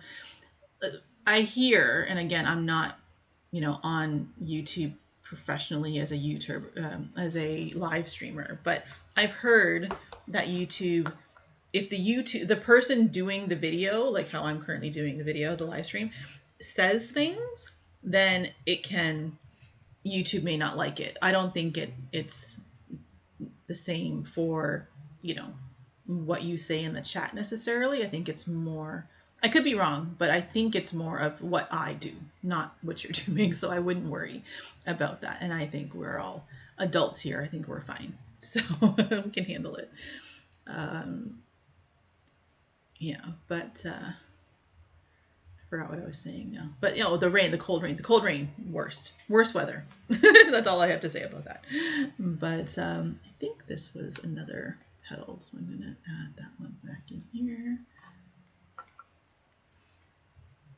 And yeah, I know, like I said, I'm sorry I'm going slow. I know a lot of people don't like, the slow pace of painting on live stream, but I, for me, I enjoy it. I mean, I would be doing this painting anyway, and it's very detailed, so I really enjoy the process. This is something that is fun for me, and if you guys like hanging out and watching, then that's something we can all enjoy. It's not for everybody, it's not everybody's cup of tea, but I think it's fun to just kind of relax and, have a little chat while we do our thing. So Julie, hi Julie. Is there any tips you can give on how to draw a beautiful image like yours onto the tray? Okay, so I did talk about this a little bit earlier. Maybe not specifically on how to draw, but so as you guys probably know, I draw freehand. So even though, I mean, depends what I'm making. If I'm making something like the sun catchers that they're clear and I'm making them in large batches because I'm taking orders for those, then they're see-through. So then I can put a design behind the sun catcher and then lay the acrylic on top. So for example, so this is one of the clear acrylics that I use for sun catchers. And then what I don't have them here, but if I have my line drawing, so for example, this is one of my designs that I have for sun catchers. My line drawing for this, I would put under here, and then I would just trace, right? So that's easy enough to do. And if you have something that's more opaque and, but still obviously not as solid as this, and you have a light table, you put the light underneath and then it shines the design through, then that works too. For something like this, obviously none of those are going to work because it's a fully opaque piece that you can't shine light through or see through in any way. excuse me. So this one in particular, I freehand drew. Sometimes, normally when I'm freehand drawing onto something that's shiny, so like I said, this tray is shiny. If I'm doing that, I use something like this, which is a dry erase marker, and I'll literally just go through and just kind of sketch onto it. And then once I am done with that, then because it's a dry erase, normally it would just be dried and then I could just wipe it off like so. And it doesn't harm anything, doesn't scratch the surface, doesn't bother the paint, everything's cool. But if you're not able to do it freehand, which is I'm assuming the question, is there are a few things you can do. So there are projectors, small ones. I think the cake, people who do cake and cookie decorations, there's like a little projector that you can put like above. You might even be able to use your phones nowadays. I'm not even sure if there's an app for it, but there's a little projector you can put above, and my hand's all the way up here, that you put the design in, however it allows you to. Probably nowadays everything's electronic, so you probably can like USB or something the image onto the projector, and then it will shine that image onto the tray, and then you'd be able to kind of trace. If I don't know, hold on, let me see if I can find it, because I've seen the cookie people. I mean, I'm quite old now. I've been around for a while. So when I was younger, I used to do, when I was like high school and college, I used to do wall, like murals for sometimes for the schools and stuff. So, and for different events and things like that. So I would have a projector, like those big projectors that you normally have back in the day, the ones that they used to use before there was whiteboards and stuff like that. You have a projector that you put like the acetate image onto the screen, and then it would like reflect the light up to the wall. It's like that same technology, but modernized to nowadays. Let's see, cookie projector. Let's see if I can find it. Okay, so yeah, so like I haven't looked into this before, but it looks like there's options. Let's see, I can find one that actually shows it properly. So there's a few here. I don't know if any of these make any sense, but this one has a tripod, and then there's this some sort of device here that again you put your image. Can you guys see that? There we go. You can put, it's like a tripod, and then you have this device that you can put your image into, and then that shines. You can see they have the cookie or something down here that it's shining, it's projecting the light on. Oh, this is another view that maybe is better. So again, a device that does that. There's this thing, I don't know. It looks quite clunky, but that's another type of thing. Yeah, so it looks like there's, so things like this. It looks like there's devices that you can get, and then it allows you to project onto the, these are cookies, but obviously you could project it onto anything and it's going to do the same job for you. So that gives you the image that you can then go and quickly maybe trace first with, like, again, the marker. Or I was talking about this in the beginning of the live stream. I was using this. This is a special tool that you use for picking up rhinestones. It has like kind of a waxy tip. I don't think I recommend this because I was mentioning earlier, I have a feeling using the wax, because you can draw. So I'll do it here. You can kind of draw on there, and then you can see the line that it created. It's invisible except for that I could see it when I'm drawing, and then you can just wipe it away. Same thing as the marker. But I have a feeling that the wax on this is going to create a barrier that the paint's not going to want to stick to. So not the smartest thing that I did, but I wanted to try it, and I was able to wipe most of it off for the from here. So I don't think it's going to be an issue. It doesn't look like it's going to be an issue from what we've painted so far.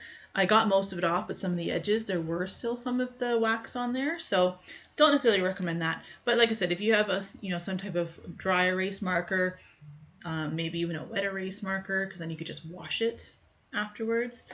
there's a few things, but I think the main thing is trying to get the image projected, and then you could use that to trace. I think that would probably be the thing I would suggest. I think that would be the easiest. There might be other ways. I've seen people use carbon paper.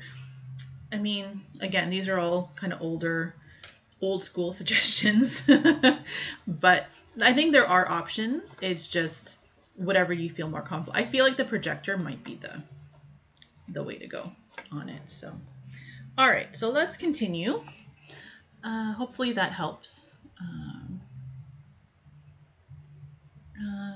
Hopefully, Julie, I hope that helps. You're welcome.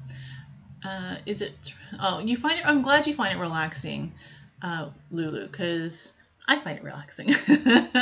Like I said, I would be here anyway painting, and I would just probably have music on or listening to a podcast or something. So, but let's do this together. Why not? It's kind of fun. So, I mean, it's fun for me. Hopefully, it's fun for you guys. So, but and like I said, we get to talk about different ideas and a lot of times my members, when they're watching me, when we're discussing, having these little paint live streams, they'll suggest things, we'll test color combinations. There's lots of different things we kind of do. And like I said, the last questions, and we'll just do the experiment right online. And yeah, we learn together. It's fun.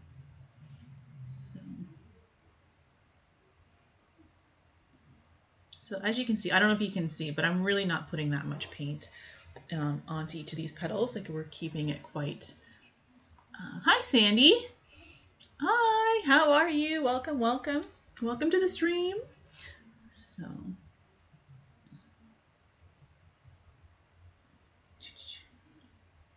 here we go. I know I should probably... I was saying I probably should have some music on, but I don't know if I'm going to do that right now. Because I got to worry about sounds. Worrying about volumes and things for music and stuff. But yeah, I do like how this is turning out a lot. So how long have we been here? Oh, have we been here 2 hours or 8? No, wait. No, it was 1:45 we started, so it's been 2:45, so it's been an hour and a half. All right. I was saying that we're probably going to stop around 2 hours, maybe go a little bit longer than 2 hours, but I didn't want to go too long. The last time I did a public live stream, we were here for 4 hours.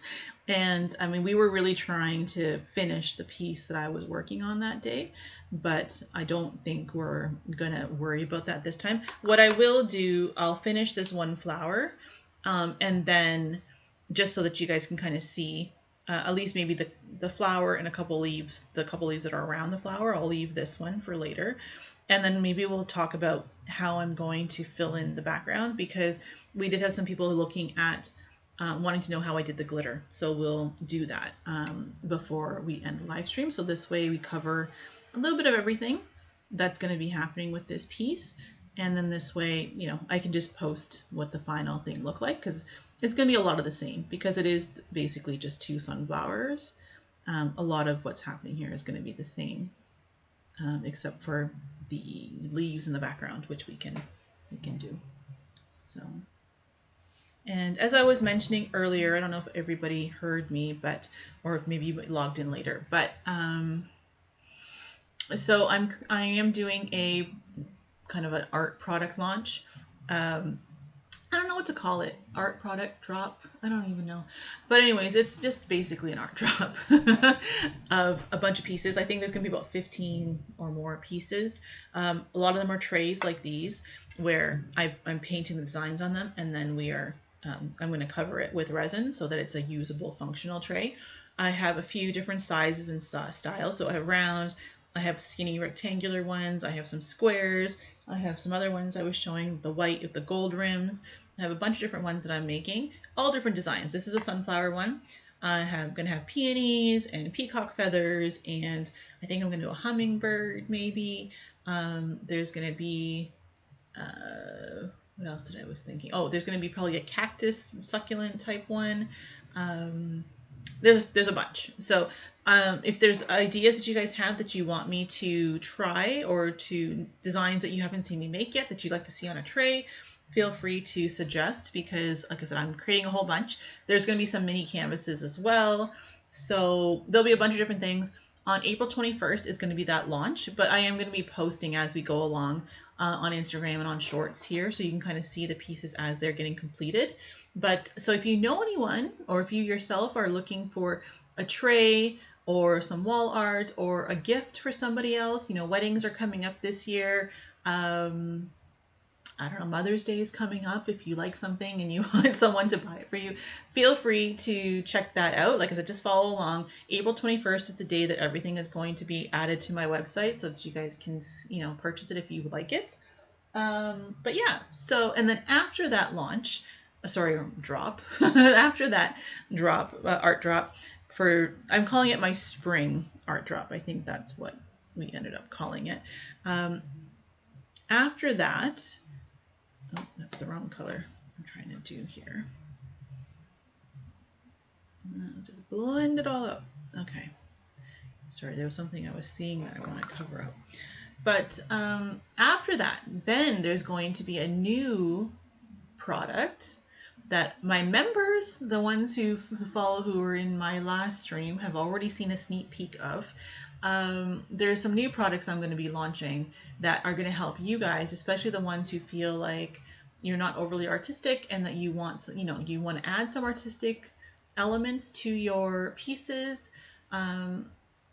Yeah.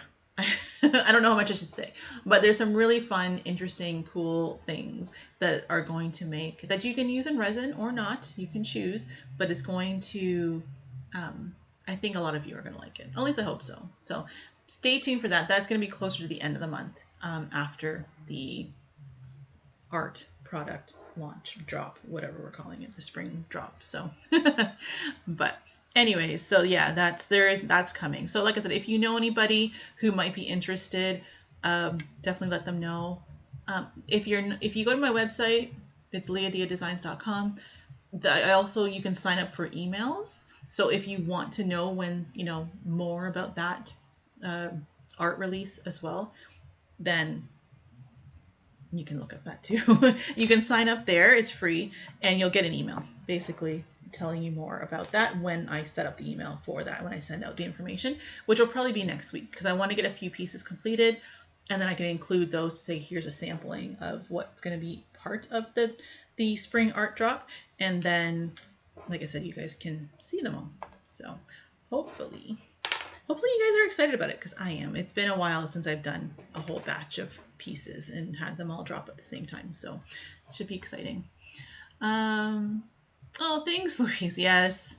Yeah, one thing a lot of people mention is that my hands are really steady, and they are for the most part, but you know, I have bad days too. So, Louise, I bought the acrylic sun catcher set you sold, loving the tray idea. Ooh, ooh, ooh. Yes. Yeah, the sun catchers are really cool. And I have some more ideas with the sun catchers as well, so that's going to come out soon. And Pam says yes, because Pam was there, so she knows. Oh, thanks, Lulu. I'm so sorry. I didn't mean to. I hope I didn't make you feel uncomfortable, that you felt you need to change. You definitely didn't need to. So, like I said, it's all good. But if you feel more comfortable, we're all good with that. So whichever option is fine. Whichever account is fine. So, okay. So let's continue. Like I said, we don't want to go too long with the live stream today. So let's continue and get the flower done, so at least then we can start talking about ideas for the background. So I got three, maybe four, four more petals.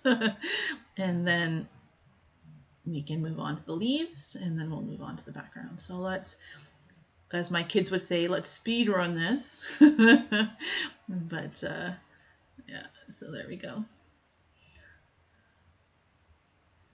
Oh no. Oh, see, that's the thing when I speed run.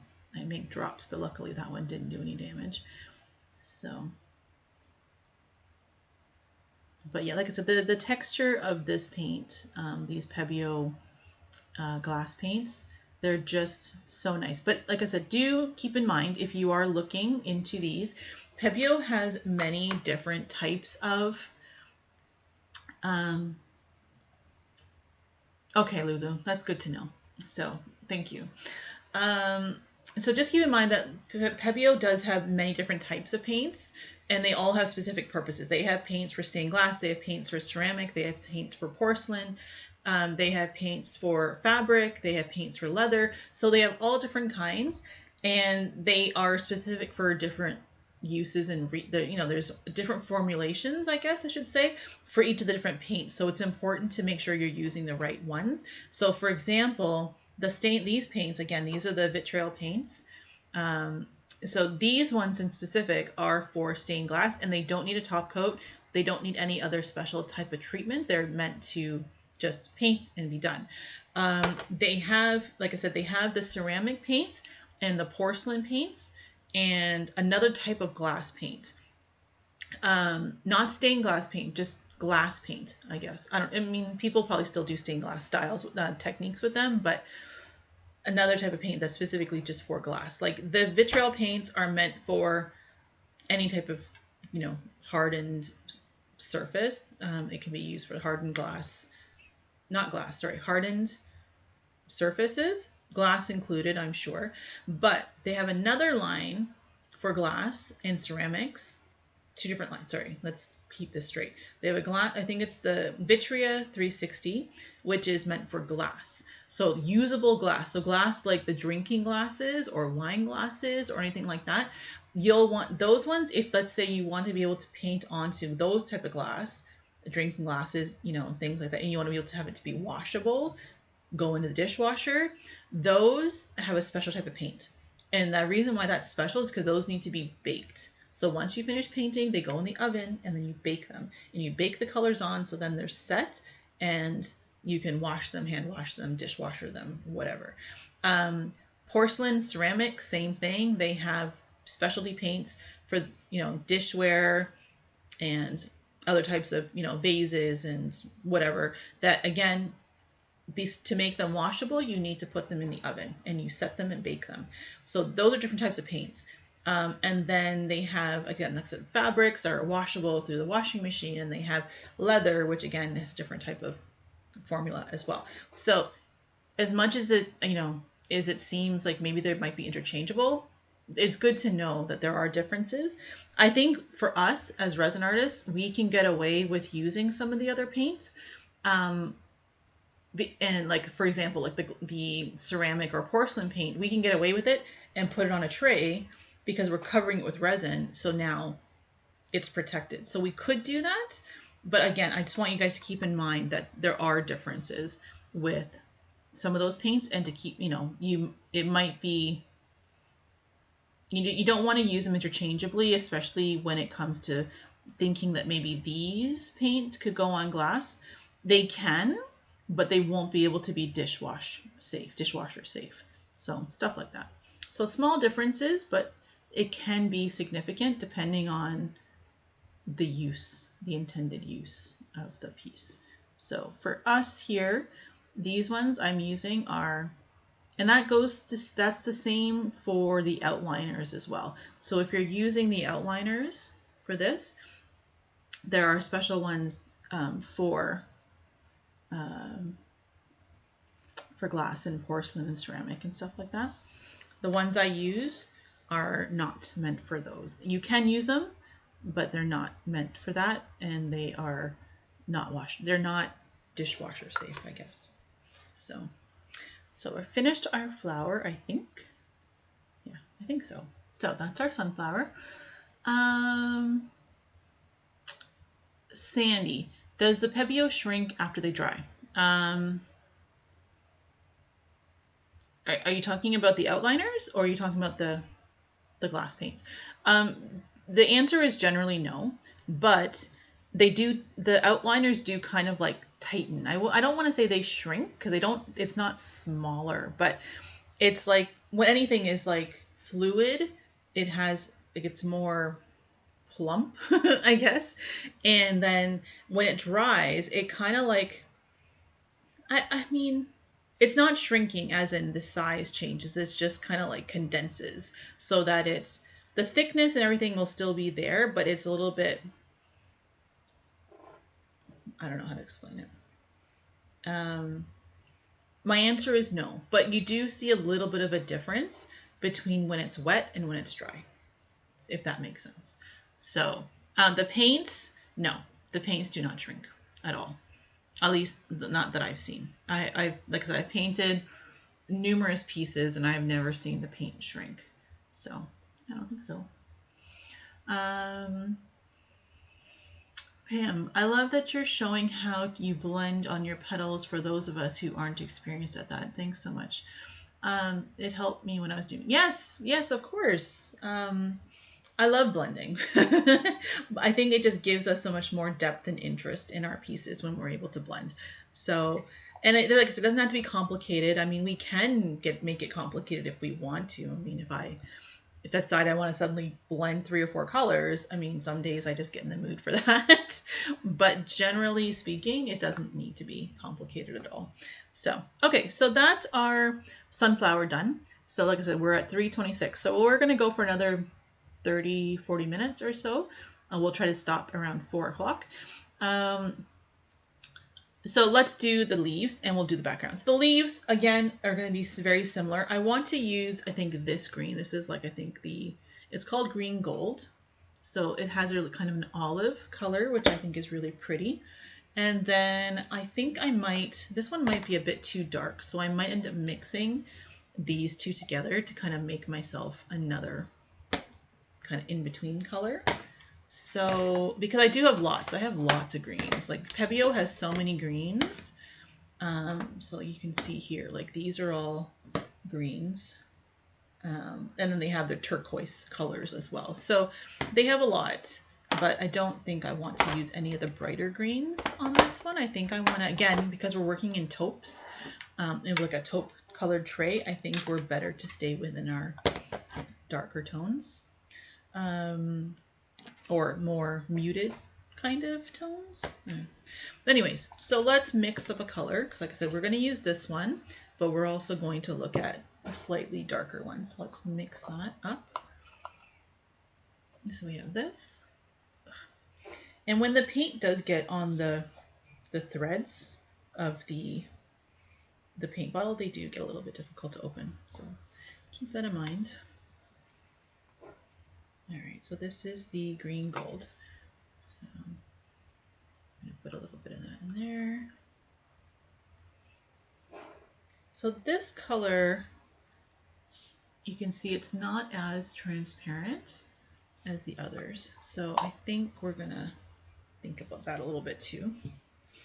And we are going to add a little bit of this. So when you have the colors are less transparent, you have a little bit more leeway in terms of how much of it you're using to create transparent effects, because the more you add, the more opaque it gets. It never gets fully opaque, but it'll get more opaque.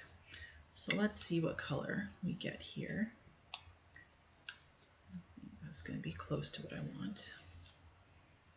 See that? Okay, so let's see here. So that's the color there. And then that's this other color. So you see it's in between. I think you can see that. This is a lighter version, and that's a darker version. And that's what we were trying to accomplish.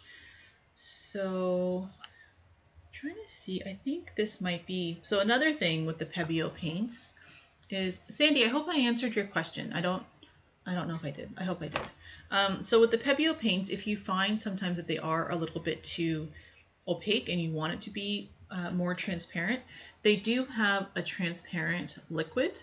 So no, I can't wait, hold on, just know this is white. That's not the right bottom.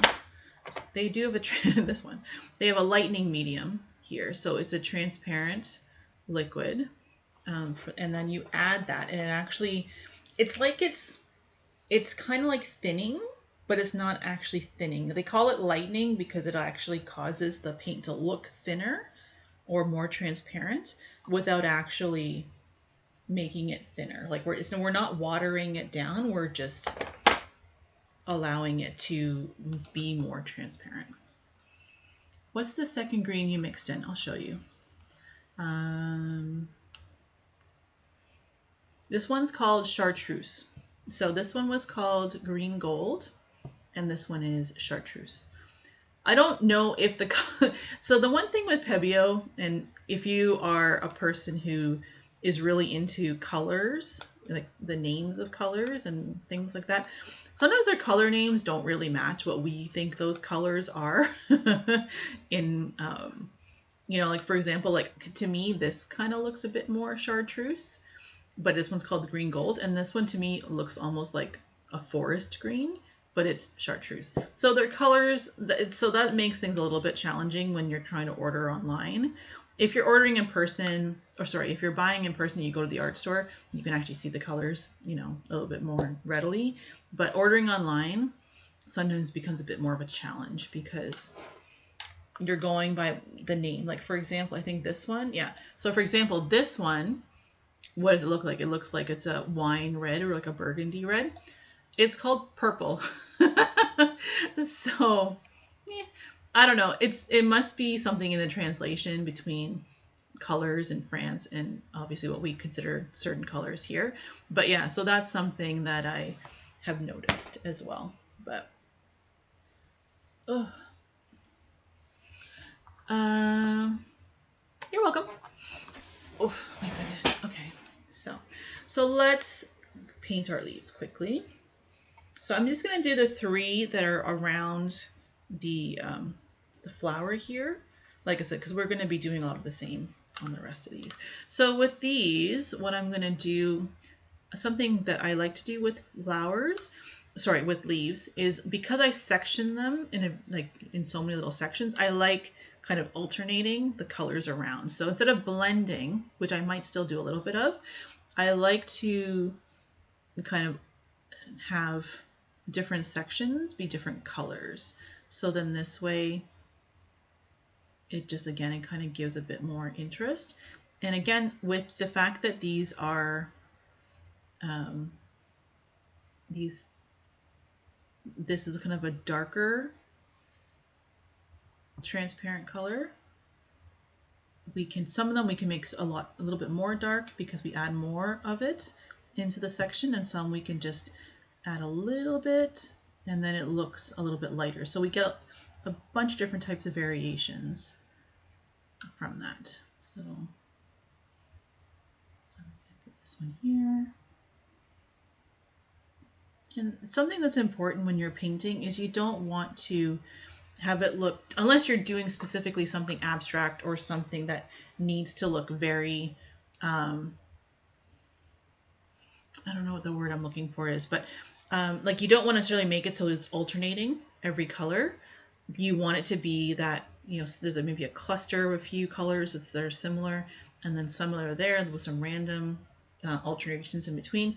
It makes it look more natural than if we did every other one. So I'm trying to do that here as well so that you guys can kind of see what that looks like. But so we'll put some of this, and like I said, we can also just mix in is this the green gold? Oh, why do they look so similar? It's so funny. It now, even though they look different on here, oh, actually not. Okay. Maybe I have to add some yellow. It actually ended up looking very similar. Okay, let's add some yellow. Let's see what happens. Because I want a little bit more of a yellowy green to contrast out the olive green.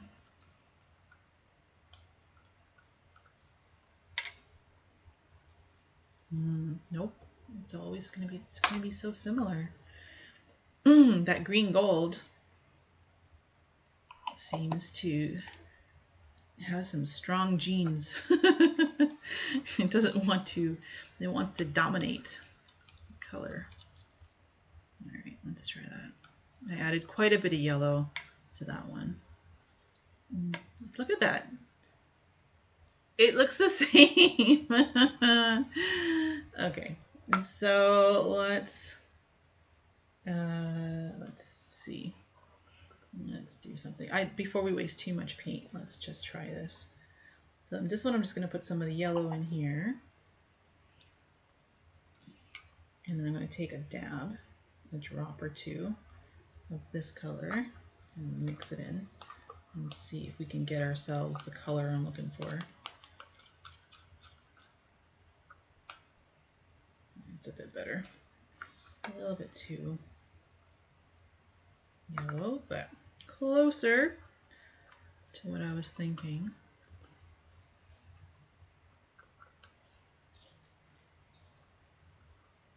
Let's see. Yeah, I think that's closer to what I was thinking. Let's see how it looks on here. Yeah. So not a ton different, to be honest, but probably enough to give us some variation. Can you guys see the difference on here? Let's see. Yeah, I think you might be able to. Especially like on these larger sections, you're going to be able to see it.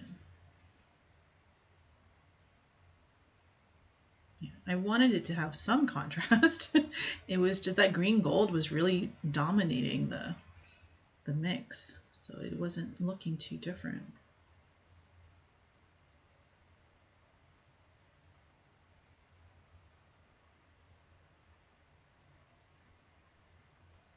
So we're gonna mix a little bit of these colors together too, because I think it'll help as well. Get a little bit of shading in some of the colors. Doing resin for 3 years. Best tip. When starting, keep things simple. Add mica or glitter to make things sparkle. Buy quality supplies and molds. All good tips, Lori. Thank you very much. Yes, they starting small is definitely a great suggestion. And I do highly recommend obviously when you're first starting, you may not even know the difference between the quality of different types of materials or supplies, but there definitely, to me, there definitely is a difference. And again, we've talked about this before where, I think the quality of, I mean, when you're starting out, sometimes you can't help it. You have to just buy what you can afford and work with that. And I think that's fine. But I think the more you get into it and you're spending more time or starting to sell and you want things that actually really are going to represent, you want your pieces to really represent, your art and your creativity and your style and, even your techniques. Sometimes the materials and the brands that you're using, the quality of that can actually affect the outcome of what you're getting. I know that is definitely something we talk a lot about with resin because not all brands are created equal for resin. So that's definitely something that we discuss because there's different types of resin for all different types of things, for one. So not all are going to be the right choice depending. So for example, if you are, sorry, I'm trying to dot in a little bit of this darkness into the lighter color just for interest's sake to make it look a little bit interesting. I'm not sure if it's picking it up on camera, but just to do a little something.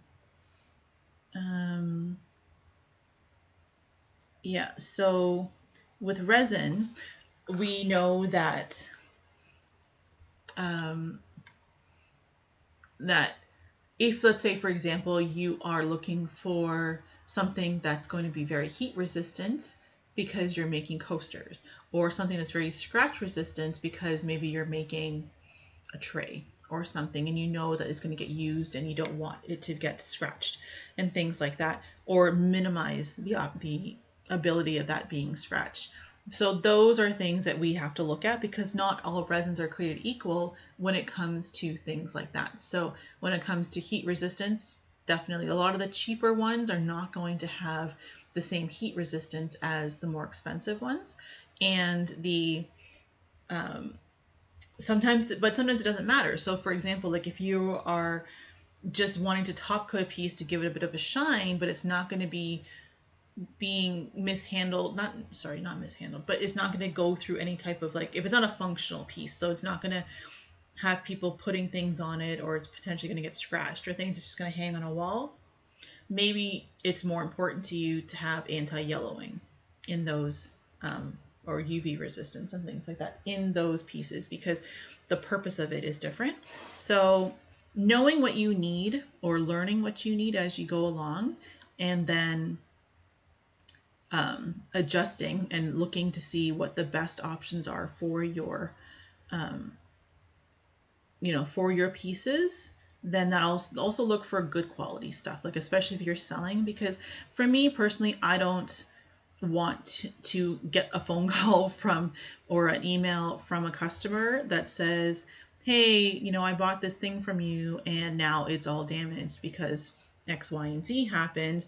And obviously if they mistreated the piece, there's nothing much I'm going to do about that. But if it's literally because, oh, the resin yellowed, or I used the wrong resin, so now they, knowing that they were going to use it as a coaster and now it's all scratched, well, I'm not going to feel good about that, because I sold it to them knowing they were going to use it for that purpose, and yet it's not properly doing what it's supposed to do, right? Like it's, so I don't know if that makes sense, but to me, I think, that's part of, if we're selling stuff, that's part of our responsibility, is to make sure we're giving our clients something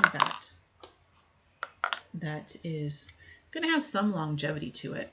If you're making other things, for example, like some people who are making jewelry, like little cosmetic jewelry pieces, or little keychains, or little one-offs for events, obviously that's completely different, because the life expectancy of those type of pieces is not going to be the same as, someone who's buying a piece of wall art, or like I said, coasters or trays or something like that. So there's a lot of things to consider there, for sure. But I think there's some really good pieces of advice there, Lori. So thank you. So we're gonna get some more on here. Trying to get, again, I kind of like the variations. I don't know, can you see that? I might have to lift up the thing. Let's see if we can get the camera to focus. So if you can see, I'm just kind of not fully blending, but I'm kind of dabbing in some of the darker color into the lighter colors, just to kind of give it a little bit of visual texture. It's not technical texture, but visual texture, to make the leaf look a little bit more interesting. And again, still trying to do a little bit of alternating alternating of the colors, but also a little mixing and blending too. So a little bit of everything. And these vitriol paints, they don't fully, like, they generally don't fully blend. A lot of times they will show that they have a bit of a separation between the colors, which, if that's the look you're going for, then it's nice, which in this case I am. That's the look I'm going for. Whereas some of the other types of paints, like the ones that we use with the gloss varnish, the other mixes, they tend to blend more smoothly together, which again, if that's the look you're going for, which sometimes I am, then that's better. So, all right, so let's finish up this one here, and then we're going to talk about the background. I don't know. For my daughter's piece of the sunflower that I made, and even this one, the clock that I showed earlier, I generally do kind of sky colored backgrounds, so light blues and grays, kind of frosted. Thanks, Carolyn. Thanks for joining us. Like I said, we're probably going to try to cut out in the next 30 minutes or so as well. So thank you for joining us and being part of the live stream. I'm glad you enjoyed it. We'll hopefully see you soon in another one. All right, so we're going to do that. All right, so there we go. Oh, I want to do the stem. Let's just do that here as well. So for the stem here, I'm just going to put a little bit of the darker one along the underneath the flower that's kind of coming out from under the flower, because it's kind of, if you think about it, it might be a little bit more like in shadow.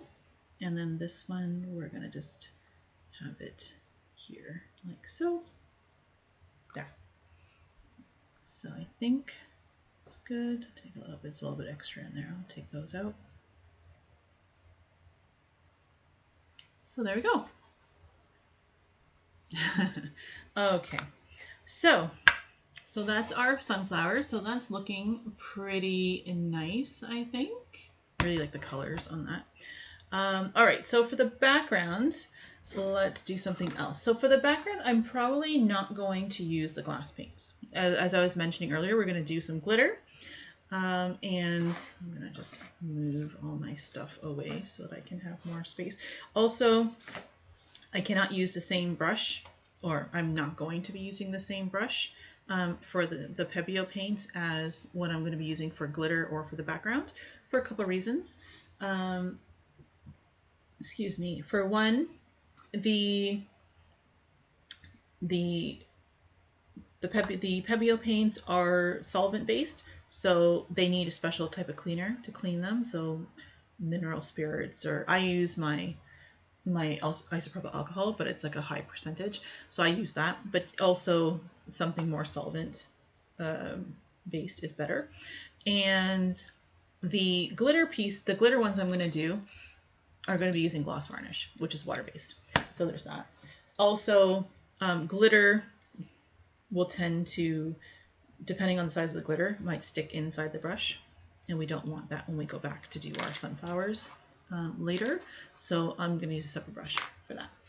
Okay, so we have this. So we're going to have some cups, and I have to think about what glitter I want. So what do you guys think? So you guys think I should kind of stick with the blues? And you can see the difference. Let me grab this. So you can see the difference between what we're painting today and then the difference with the clock. So again, these are mica powders. So they have a really nice shimmer to them, but the look is more kind of muted.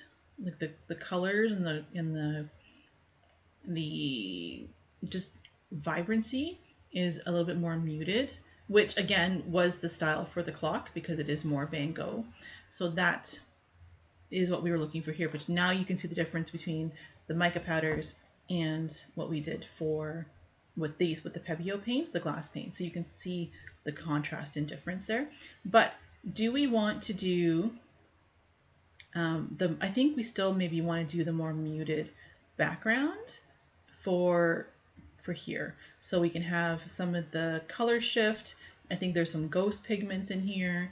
They had kind of like shift between green and blue and white. So I think that still looks nice. And we can do the same thing where we have a little bit of glitter that does something similar. But let me know what you guys think. If you think I should go with a more brighter, bluey, more bluey background, like an actual blue, or should we stick with more grays and kind of muted tones? I'm gonna go grab some stuff. Let me know what you think in the chat. Okay.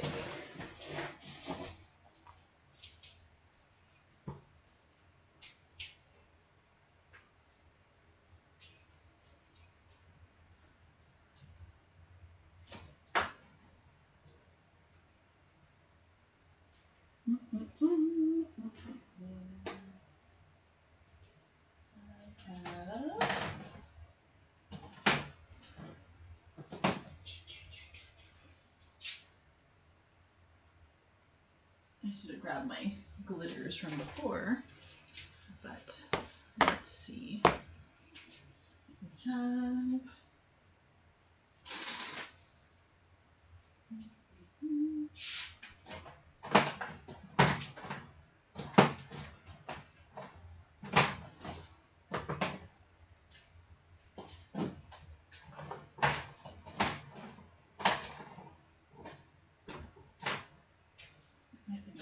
this one and this one. And some gold, maybe? I don't know. Okay, so we have these. Maybe blue. Okay, so I got a bunch of colors. More muted, so the flowers stand out. I think more muted to make the flowers pop. Okay, great. So I think we're in agreement. All right, so what I have, and unfortunately the colors I picked are a lot of colors I don't think are available anymore, but doesn't mean you can't find something similar. So I'm just going to show you what I have. There's another one I'm looking for. There's that one. There's another one. Oh, here. That one might not be the right color anyway. So this brand that I have is a lot of times what I use for when I use kind of more muted colors or more shifting colors. Daniel Baresi, if you've been around in the... Okay, perfect. Yeah, I think we all want the more muted. So Daniel Baresi is actually a food artist, but during the pandemic, he got into resin and he created his own line of pigments. And I loved his pigments. Again, because he's an artist, he was able to pick colors that nobody else was really doing a whole lot of at the time. And I just liked a lot of his stuff. So I have, he has some color shift type pigment. So this is a red, green, blue, green, red. Nope. Purple, red, blue, and green. So it's a shift type pigment. So you can maybe see that. This one, another one, it's green, gold, red. Unfortunately, he I think it was last year, he ended up closing his shop because he went back to his original type of work. So, and then he had these called moonstone. So this is again kind of a blue shift. I'm trying not to get any powder on the tray, so maybe I should actually move it just for a minute so that we can look at these properly. So, and then this is his gray blue. There's a lot of other companies out there that have colors that are similar, but just not the exact. So like Mayspring has their calcite blue, which is very similar to this blue. I won't be using a lot of this, but this is kind of a nice muted gray blue. And then I also picked up Mayspring's, this one's called White Chalcedony. I don't know how to pronounce that, but, and this one is more of a golden white. I don't know if I'm going to use this, but I grabbed it just in case we wanted to do something a little bit of gold.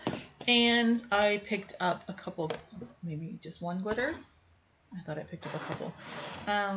But the glitter, this one is Moon Dust from Counterculture. So I have those. So I think we're going to start off with some of these. Again, just kind of a little bit of color, but not a lot of color. Just enough to kind of give us tints of blues and maybe tints of greens in the background. So it's like maybe it's a bit of an overcast day or a slightly cloudy day with a little bit of peaks of blues in the sky. So let's do that. So I have this. So let's start out with one of the color shifts. So we're going to start with it has all the colors, purple, red, blue, and green. But really this, no wait, that's not the one I want, is it? Yeah, purple, red, blue, and green. It says it has all those colors, but really it mostly flashes blue and green. So let's start with that one. And I might have to get more of my gloss varnish here too. So I put some gloss varnish in there. I don't know if you can see how much is there, but I have that. And then I'm going to do this so that I can have some space. Lighter blue with tiny bits of shimmer. Okay,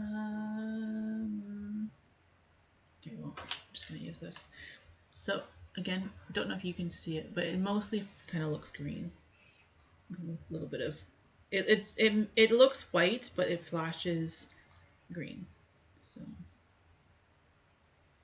we're not, like I said, we don't need a ton. Kind of see in there how much I put, and then we're gonna mix.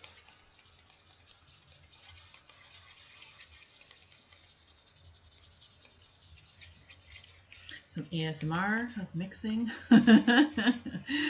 But and I know there were some people who've messaged me about working with the gloss varnish and mica powders. So if it looks like I know I'm probably mixing quite quickly here. If you mix really fast your gloss varnish with your mica powders, you are going to create a lot of bubbles. And I don't know if you can see, but there are bubbles in here. So we're going to mix and then let it sit for a minute because that's going to help, right? But let me grab another paper towel. It's almost 4 o'clock. Yep. Okay. But anyways, we'll do this quickly and show you guys. Woo. So this color, if you can see it on the paper towel, I might tint it with a little bit more color, but no, you can't see it. Okay, never mind. So there's that. So this is, again, a little bit of, maybe you can see it better in the cup. It has a bit of a green tint to it. And when it dries, so when you're using the gloss varnish itself is opaque, but once it dries clear. So it may look more opaque in the cup, or sorry, in the mix when it's wet than what it's going to look like when it's actually dry. Okay, so we have that color. We're going to mix some blue. Oh, my gloss varnish is done. I have to grab another bottle. So we'll mix some of the blue, and we're going to mix it with also some of this. So this way we get the same type of shimmer, but with more of a tint of blue in it. So we'll have one that shifts a little bit more green and one that shifts a little bit more blue. The moonstone would probably do that too, but I think I want it to go a little bit, tiny bit darker by using this color. And we don't need a lot. I'm going to see what color we end up with when we mix this. So you guys can see. Yeah, and you do have to give it a good mix, because we do have, when you use mica powders, you do get clumps, or it'll want to have little clumps, but the more you mix, the better you'll get it. Getting rid of that, it'll just kind of dissolve and mix in.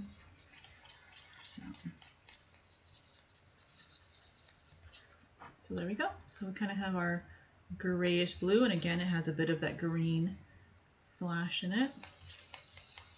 We have that. We're going to mix that and leave that one aside. So now you can see blue and kind of a green. Get rid of that. And then we will do one with glitter. So what color do I want to do that? I don't think I want to do it with the white gold. So I think we're just going to kind of keep with this guy, I think. But I need to grab more gloss varnish. It's not finished.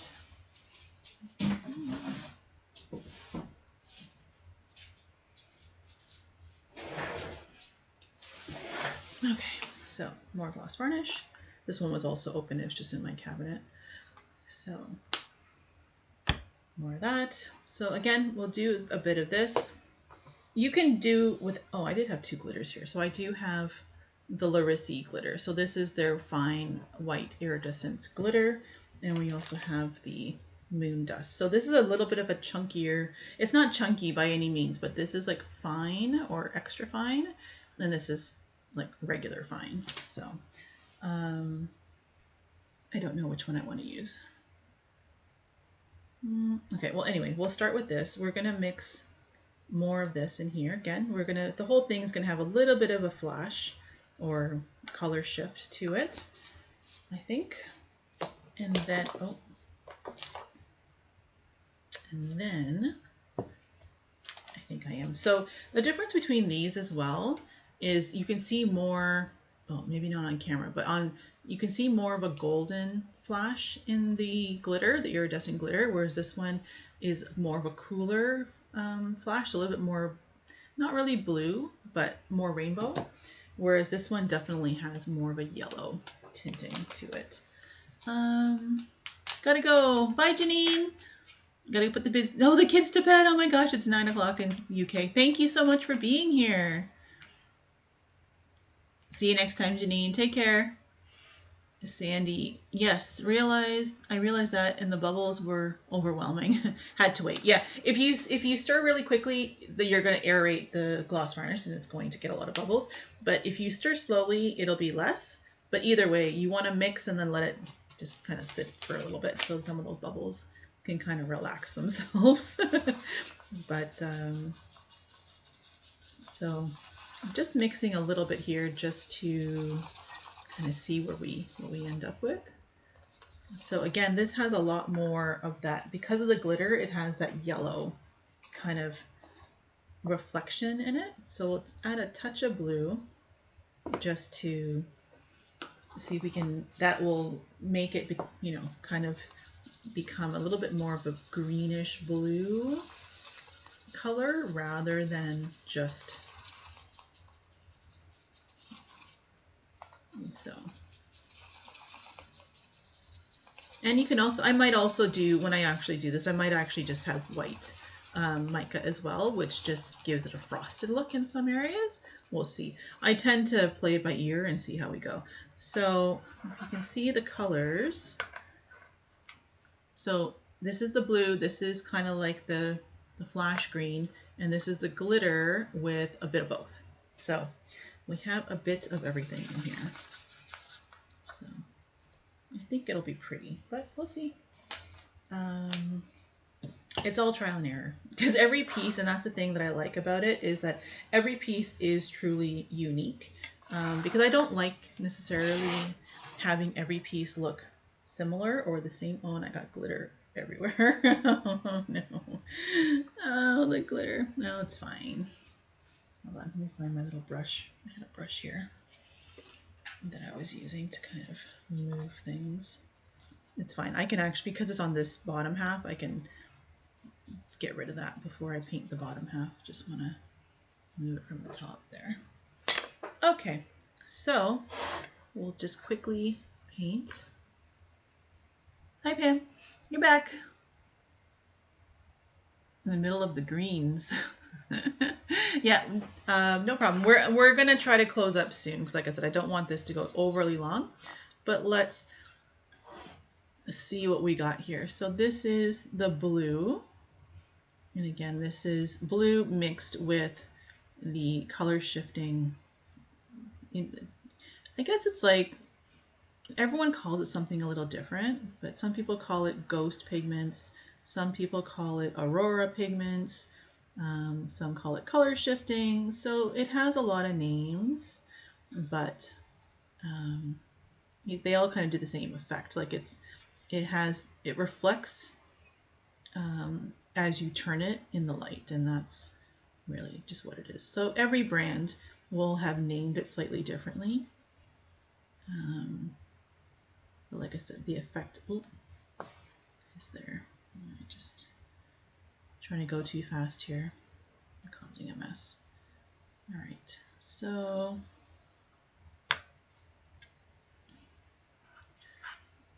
okay, so that is the blue. So I don't know if you can see it shift, but so it's a very pale blue there. So that's one. And then the other one will do the green here. I think I'll do it on this side, green. I probably should do it somewhere else so that you guys can probably see it. I think it's a bit in shadow right now because of the way my light is, but let's see how it goes.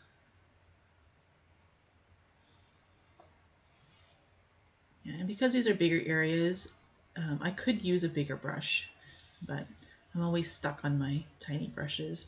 I know some people were suggesting that you could also use those little syringes or the pipettes.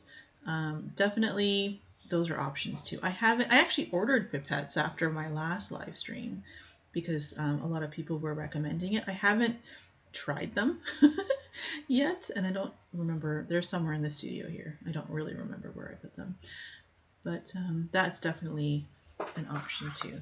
So that is the green. So you can see when I turn it, it looks a little bit green, and I can see like I missed some spots that are in shadow. So let's fill those. The same thing happened with my blue. There. Okay, so we have blue and we have green. And then middle of the green. Oh yeah, the greens. Yep.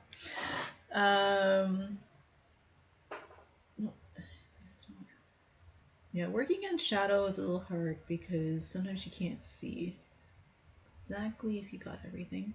But I would normally just shine a light on it to make sure. So that's our.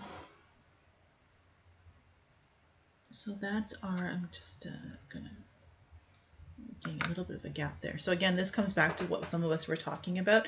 If you put the paint down, and if you let it sit for a minute, and you notice that there's little holes or gaps, it just means maybe you just need a little bit more paint to kind of fill that gap. And that was happening to me just now.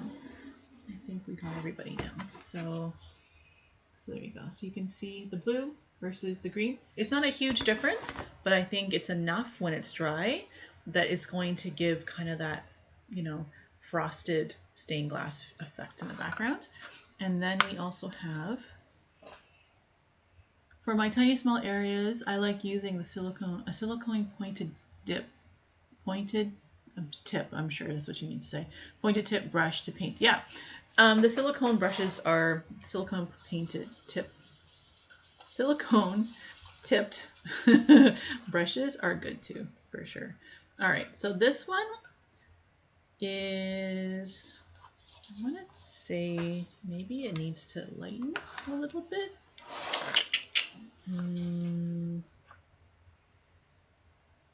Maybe I will add a little bit of, no, I don't think I want to do that. I'm going to add white. I'm going to grab a white.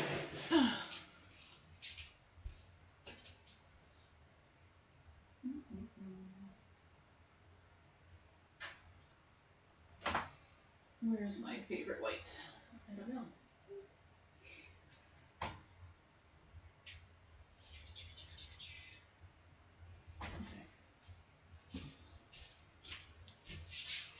Okay, so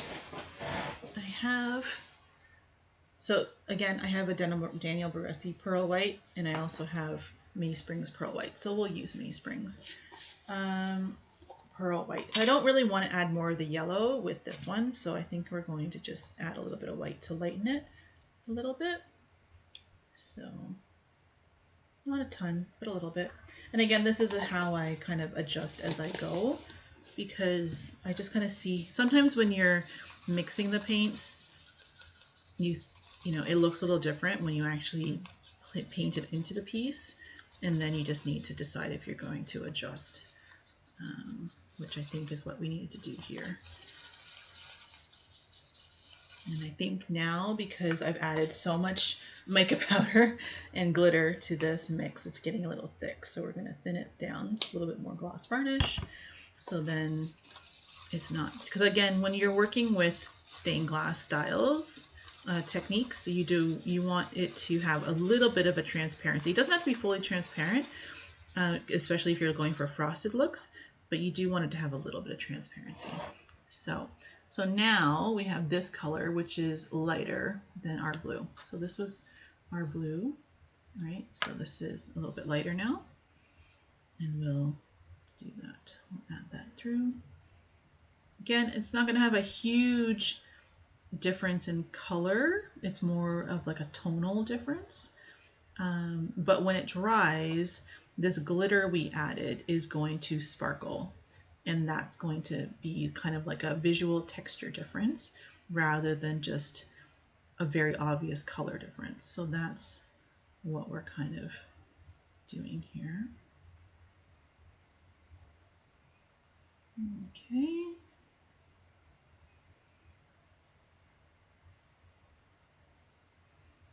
So again, I'm sorry I did the top first. I should have done it a little bit more in the center, but I always like doing the background from the top, so then I can kind of work my way down and see how things are looking and adjust as I go. Because sometimes too, as I move downwards, I might want to start darkening the background color, just so we have, again, kind of a gradient from top to bottom. So knowing we're starting so light, I'm starting light at the top, and when I get to about halfway, I might start adding a little bit more darker pigments into the same colors to now give me a bit of a gradient moving downwards. Again, not hugely noticeable, but sometimes enough to kind of cause more visual interest with your piece. So let's do that. So I don't know, again, a lot of this you're not going to fully see the effect of it till the gloss varnish dries, especially when it comes to things like the glitter. Those are not really going to see a huge difference until the glitter, until the varnish becomes transparent, and then you're going to be like, oh yeah, now I see that. So because the glitter is going to really shine through at that point. But so we're going to put the glitter mixture here.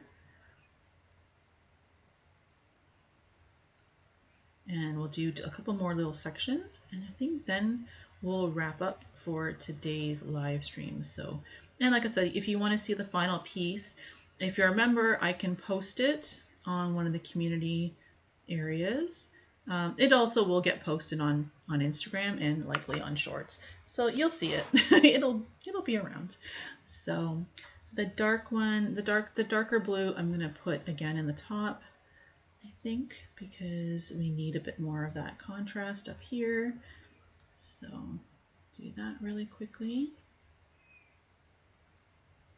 And a lot of time, again, with the mica powders and the gloss varnish, any little like swirls and stuff, it's going to be minimized because the gloss varnish with mica powder does tend to flatten out a little bit. So if you're painting and you're seeing like swirls and brush marks and stuff like that, because the mica powder is shimmery, so it's kind of showing that, it's not, a lot of that's just going to flatten out. You're not going to see that as much when it dries.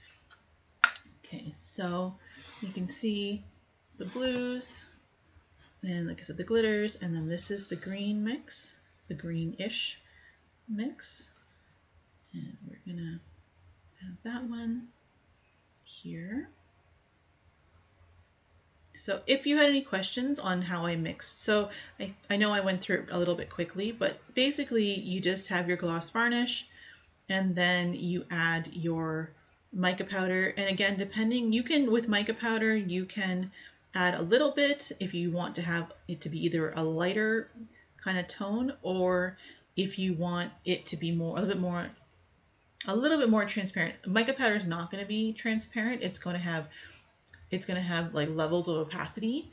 So it's going to be slightly more of a frosted look. If you wanted to have, if you don't want to add a lot of the mica powder, it'll give you kind of a frosted look that light might be able to kind of shine through but not be transparent. Or the more mica powder you add, the more opacity you're adding to it. So then it can become a fully opaque type color, or almost fully opaque type color. So, so mica powder gives you a little bit more of that flexibility if you're looking for, opacity changes in your piece, then, that gives you that. So can you see how it's looking? So again, I think that is working out really well. I think once everything is done, it's going to have a kind of a really pretty look to it. I do think I'm going to start darkening that background color slightly as we go downwards, just so that it looks like, the bright sky is kind of then, a little bit darker as you move downwards, give you a bit of that visual horizon line kind of thing. So anyways, I think that's going to be it for today though. Like I said, it's all going to be a lot of repetitive painting now. So we saw basically everything you've seen here is what I'm going to continue to do for the rest of the piece. But I want to thank you guys so much for being here. It was 2.5 hours? 1:30, 2:30, 3:30.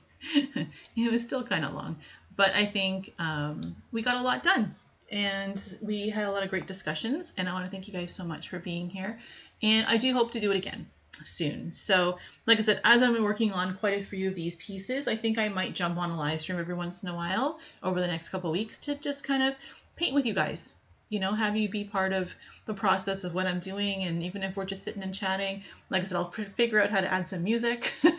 So this way, when I'm not talking, there's music going on, just things. And I want to thank you guys so much for being here again. And for the donations that came in, thank you guys for that. That is not necessary, but truly appreciated. So thank you guys so much. I hope you enjoyed this stream. And like I said, stay tuned for a lot of new pieces over the next couple weeks and a new product launch that's going to launch near the end of the month. So thank you guys so much. We'll see you again soon. Take care. Bye.